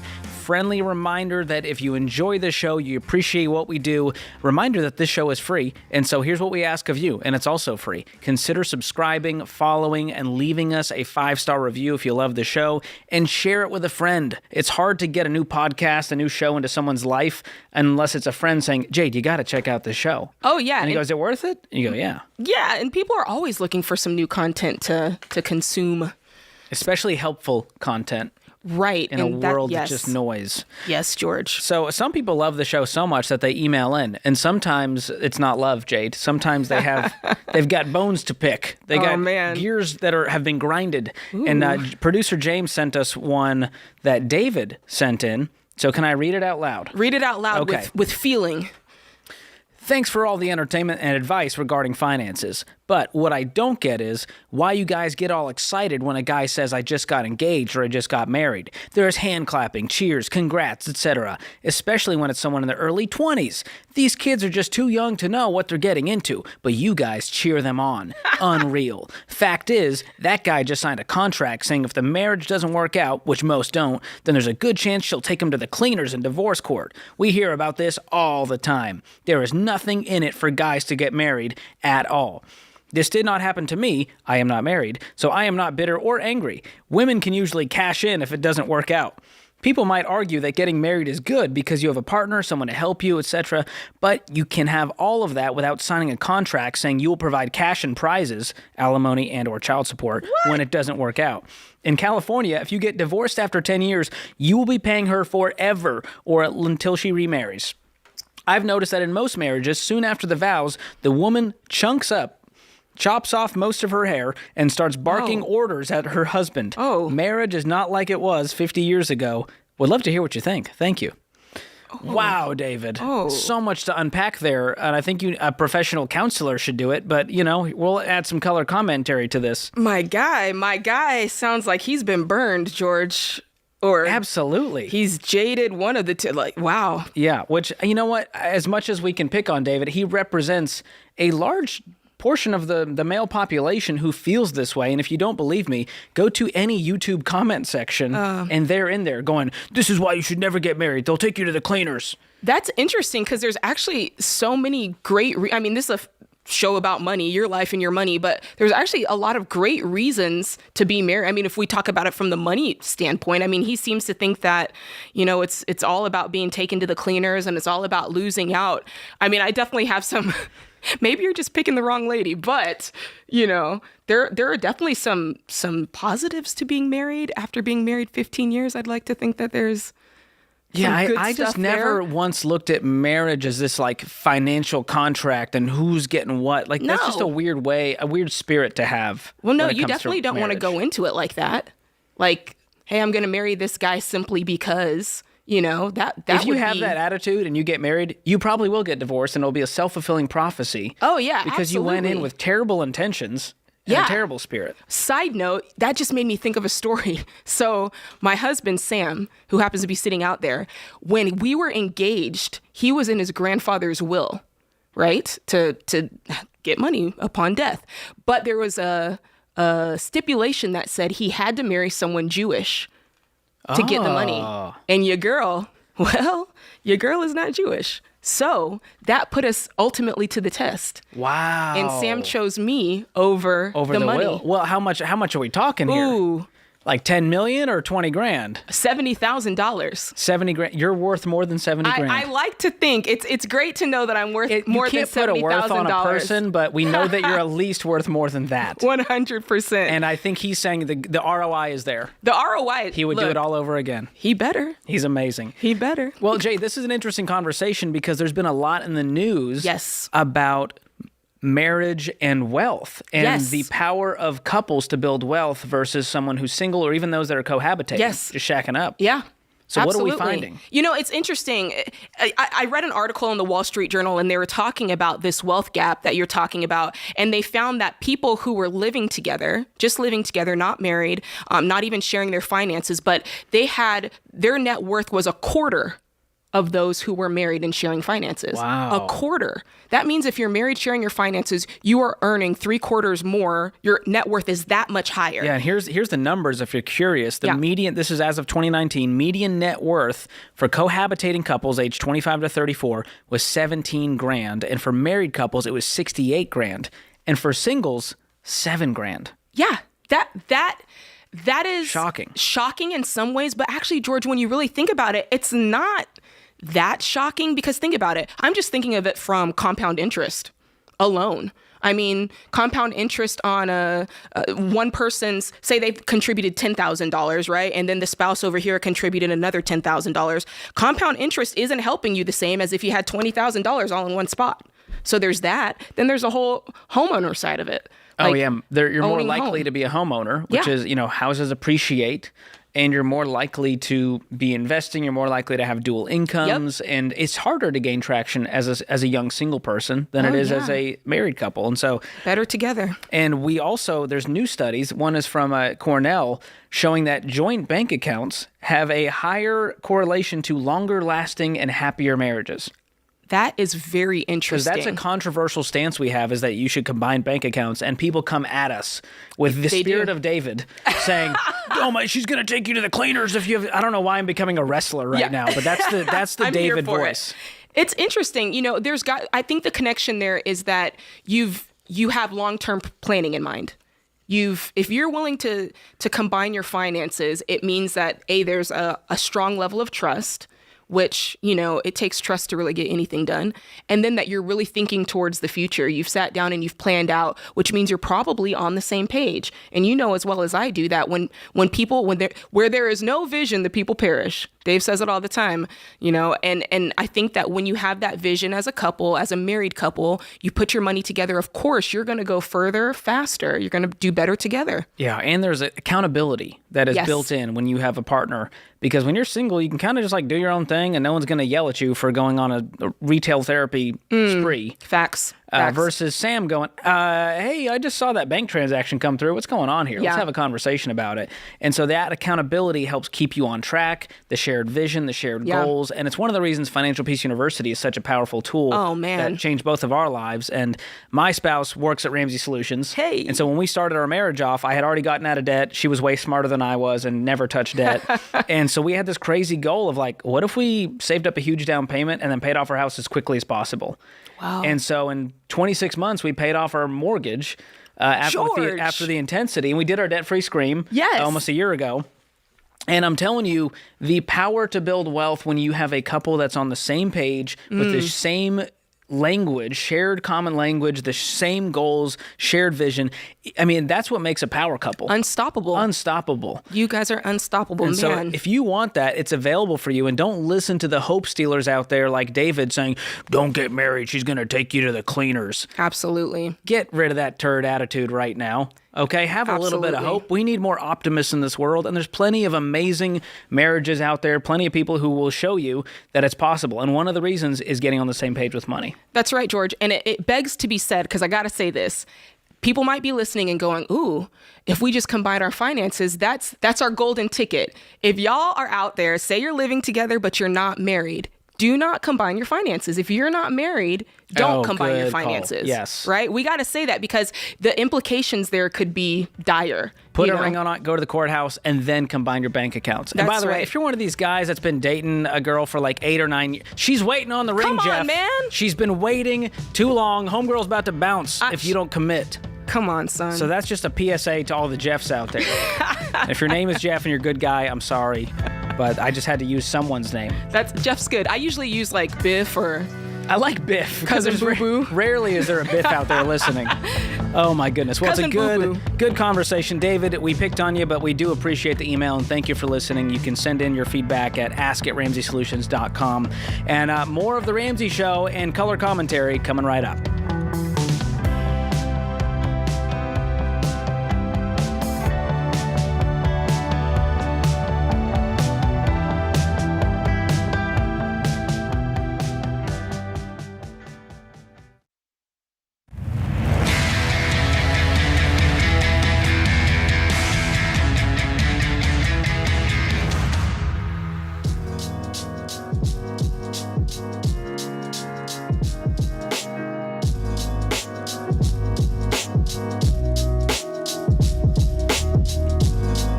We are back on The Ramsey Show. I'm George Campbell, joined this hour by our newest Ramsey personality, Jade Warshaw. And folks, you've probably heard words like inflation and layoffs and the economy in the news lately. And if you're a little confused, you're a little scared about what all that means, you're not alone. But the truth is, you can't control what's going on at the White House, but you can control what's going on at your house. So I want you to join me, Dave Ramsey, Rachel Cruz, Dr. John Deloney, Ken Coleman this spring in a city near you for our Building Wealth Tour. We're going to teach you the proven plan to inflation-proof your money, build lasting wealth, and invest your money wisely. And we're kicking off Building Wealth in Nashville, Tennessee, January 12th. Then we are heading to Indianapolis, February 16th. We're going to Austin, Texas, February 23rd. We're going to Salt Lake City on April 24th and ending the spring tour in Anaheim, California on May 2nd. So if you're near one of those places, you can make the flight, make the drive. We'd love to have you. General admission passes start at just $49, but do not wait because all of our fall Building Wealth events sold out real quick, and these will too. Get your event pass today at RamseySolutions.com/events. That's RamseySolutions.com/events. Well, the number to call to join the conversation is 888-825-5225. Sam has decided to do that over in San Antonio. Sam, welcome to The Ramsey Show.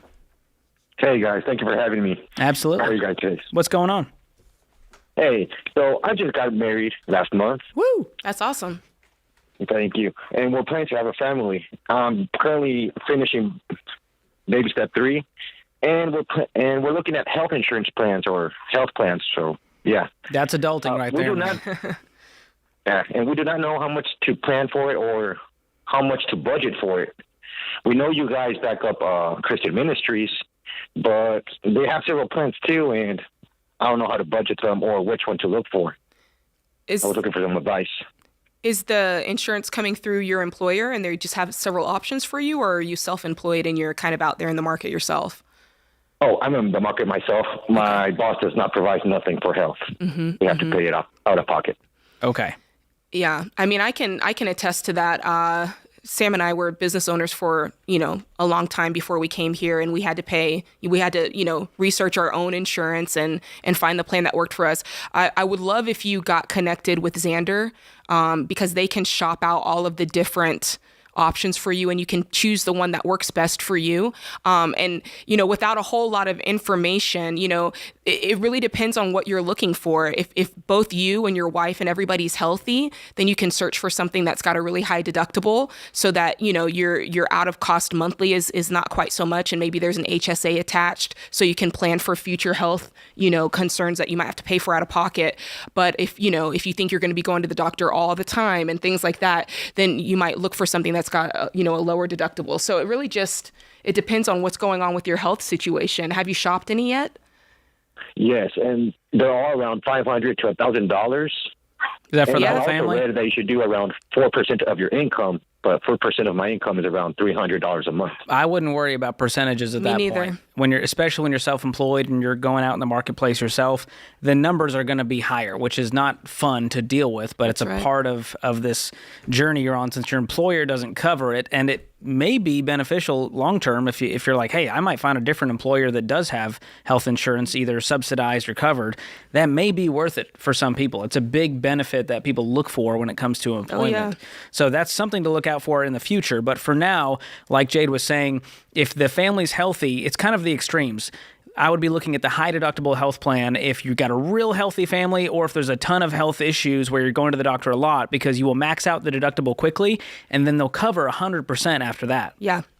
Anywhere in between, you might want to look into the PPO, Preferred Provider Organization. So that's kind of the way to look at it. And again, it depends on how much risk you're willing to take on versus the insurance company. And the more risk you're willing to take on with that high deductible, the less you'll pay in that monthly premium.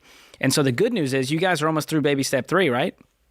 Yes, I'm going to finish next week. I love it. That's really great. That puts you guys in a very different place. It gives you financial peace when you don't owe anyone anything. You've got the margin to cash flow a lot of these medical expenses. You can take the hit on the full deductible if something happened. And so that's what I would be more concerned about. Do I have the money to cover the full deductible until they would pay 100%? And if you've got that, you're in good shape. That's so good. And how about a burning pile for all medical expenses? I don't know. Hopefully it never happens, but with time putting putting little by little and waiting for nothing to happen. I missed that. What was the first part? Putting a little money apart and just saving it just in case you use it in the future. Yes, and that's where the HSA, if you get a high deductible healthcare plan, it will be attached with an HSA, a health savings account. And so you can contribute money. There are limits in there, but it's thousands and thousands of dollars each year you can put in there, and you can use that towards qualified medical expenses. And it's got some great tax benefits because the money goes in tax-free, it grows tax-free, and you can withdraw the money tax-free. And it has an investing vehicle as well. Once you get past a certain threshold in the account, you can actually invest that money into mutual funds and have that money grow for you. So there's some really great options. So I'm a huge fan of the HDHP with the HSA. So many acronyms, so little time. But that's what I would be looking into, Sam, to kind of start your homework off. But I love that you're thinking about this stuff. Okay, no, but it helps me a lot. Thank you guys for your time and your opinion. Yeah, head to RamseySolutions.com and click on Ramsey Recommends. You can get in touch with our trusted providers over there to figure this stuff out. Juicy conversation, Jade. I love HDAP. Love the HDHP. High deductible health plan, right? Oh, man. So many acronyms. So many.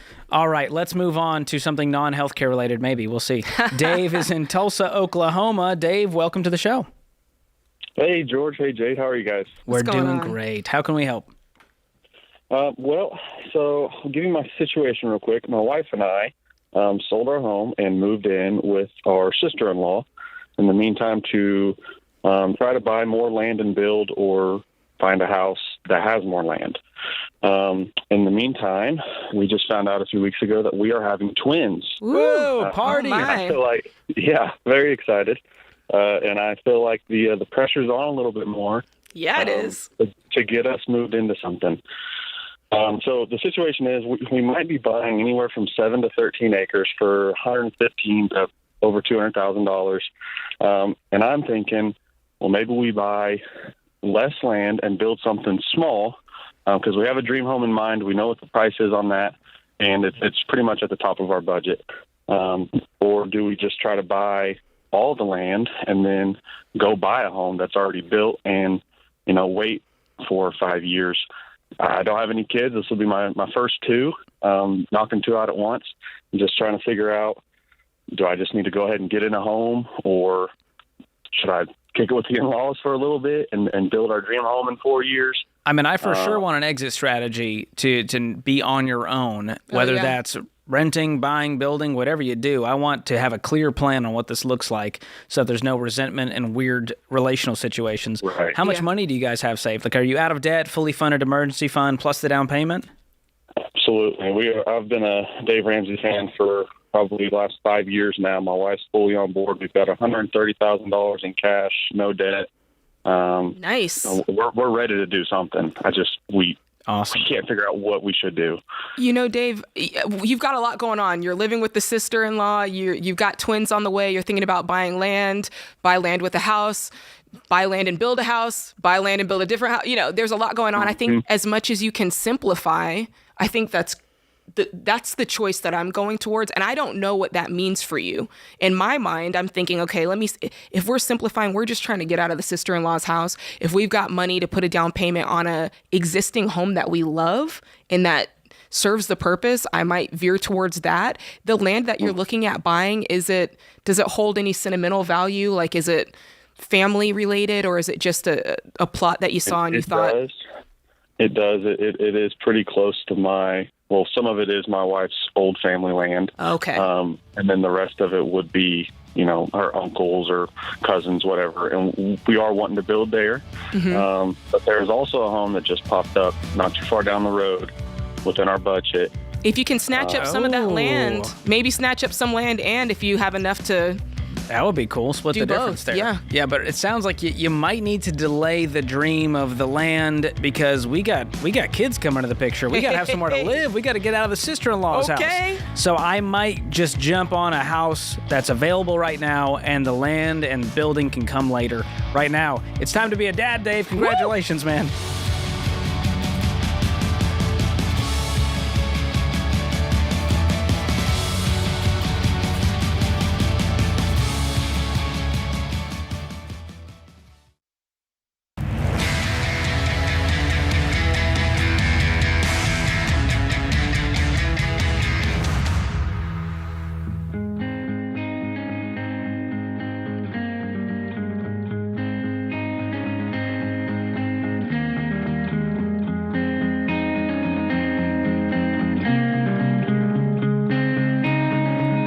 This is The Ramsey Show. Our scripture of the day comes from John 16:33. I have said these things to you, that in me you may have peace. In the world you will have tribulation, but take heart, I have overcome the world. Edwin Lefevre said, being broke is a very efficient educational agency.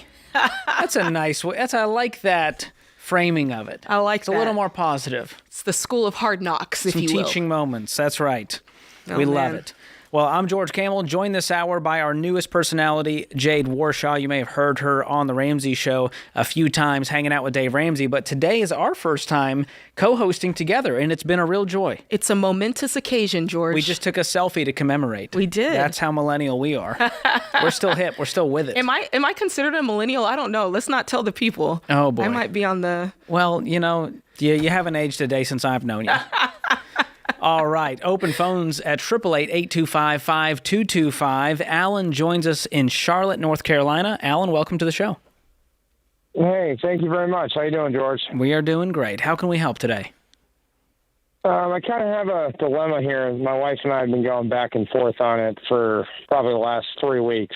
We're baby step 7, house paid off, obviously no debt. Love it. We were on the Ramsey Show about a year ago with Deloney and Ramsey.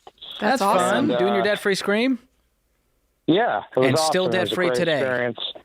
Those cookies are very good, by the way. We got to treat you well. Oh, yeah. So here's the math. I know Dave always says math doesn't lie, and I appreciate that. But our house is paid off. It's worth around $500,000. We're looking to buy a lake house that we're supposed to close on December 29th, right after Christmas. Wow. The wife and I have been going back and forth trying to decide whether we should just stay in the paid-off house for the debt-free life, baby step 7, or roll the dice. What is rolling the dice? That's what I want to know.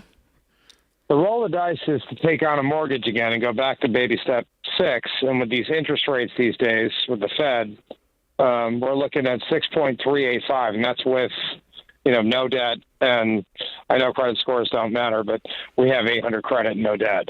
So are you saying you would sell your primary residence and then buy this lake house and just move there? Yes, and it has better schools in that town, and it's something my wife really wants. We're open to the option of renting out the current house that we live in. That's gorgeous, or rent to own, or selling. But the house we'll be purchasing is around $725,000. Oh wow! So you don't have the cash to do this deal. We make $200,000 a year. We can get around $485,000 to $500,000 for the current house that we have that's paid off. And I'm kind of just looking for your blessing to move forward with the lake house, knowing that this house isn't contingent and we still have to sell it, which it's on the market right now. Or should we just stay at baby step 7 and stay in this house and just wait a little longer until we can buy it? Can you get out of this deal legally? Yes. Yeah. It basically would cost us the due diligence. Okay. Somewhere around $7,000, but we could basically just walk away. Yeah, man, I don't have peace about this lake house deal because if you do stay in your house, you don't have the money for this $700,000 lake house. Well, right now, isn't it contingent? Isn't it contingent on the sale of his current house? Is that what you mean when you said it's? Well, what I mean is our house is appraised for around $500,000. It's listed right now to sell. Mm-hmm. The house we're buying is $725,000, but we don't have an offer yet or any traffic in the current house that we're living in. And that could be due to Christmas, people not looking to purchase over the holidays. But we're thinking by January or February, we should have an offer. So if you around $500,000. So if I think I'm with George. I wouldn't only do it if you can sell your house, and it's okay if you want to go to baby step 6 temporarily and pay off that mortgage quickly, but I wouldn't have 2 properties doing that. It's got to be contingent on the first sale. Yeah, which is tough, and it might slow down the process, but it's also going to give you a whole lot of peace. Oh, yeah. Because otherwise, you're on the hook for $725,000. Right. So if the house sells, our mortgage would be around $225,000. And we make around $200,000 a year combined. Sure. And we're debt free. Yeah. And it's a lake house with the private boat dock, everything, the views, whatever you can picture for a lake house. It's not to say that you can't have the lake house. We just got to do it the right way. And I think that's what George is saying, is we want to make sure that you're at no point trying to float 2 mortgages. Is that right, George? Yeah, because right now, if this was an investment property, we would tell you to pay cash if you're going to keep your primary. But if you're saying, hey, we're going to sell our primary, move into this one, take on a mortgage, pay it off quickly, you guys make a great income, I got no problem with that. Yeah. But having both properties plus having a mortgage on that one doesn't give me peace. So I would slow down. Keep in mind, we are baby step 7, and the primary is paid off. I understand. It's worth $500,000. But if Dave Ramsey were on air, he'd tell you investment property, that's a toy, and you're paying cash for that. That's the only way you're doing it. And so as long as you're hanging on to the primary, it's not really that kind of situation.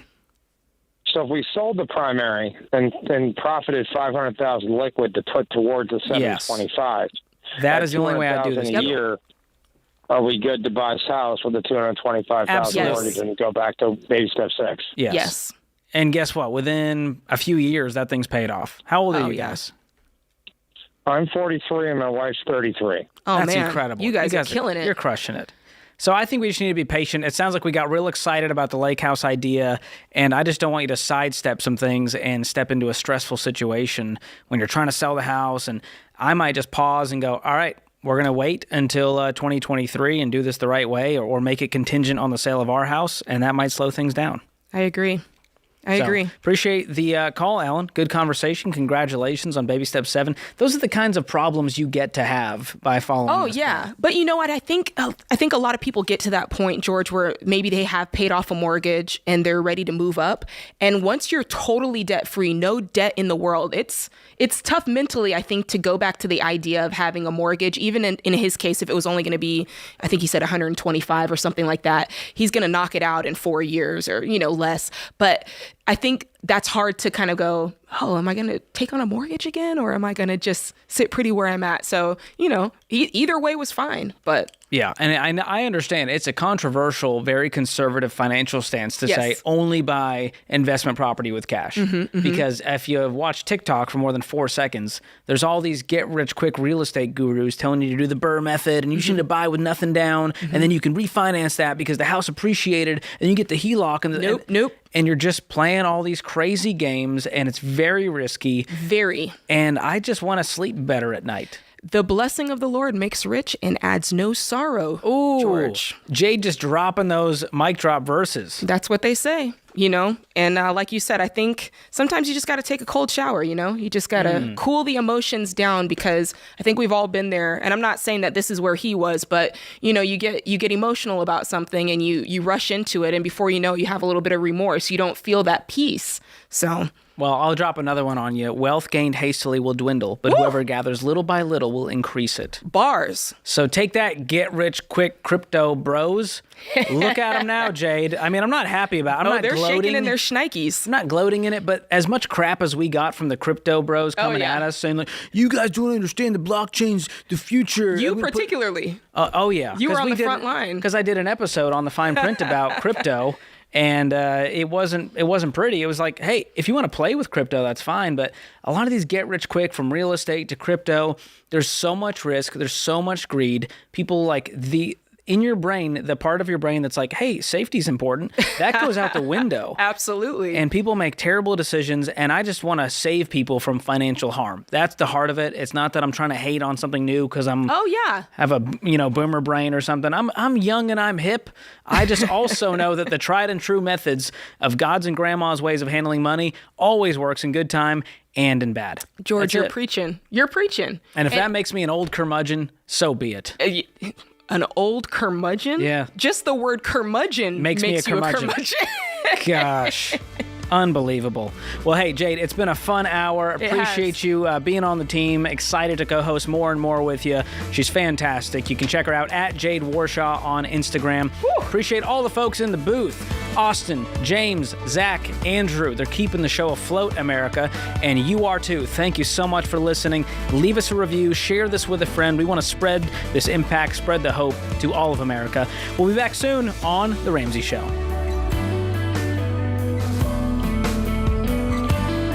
Do you love a good Dave rant?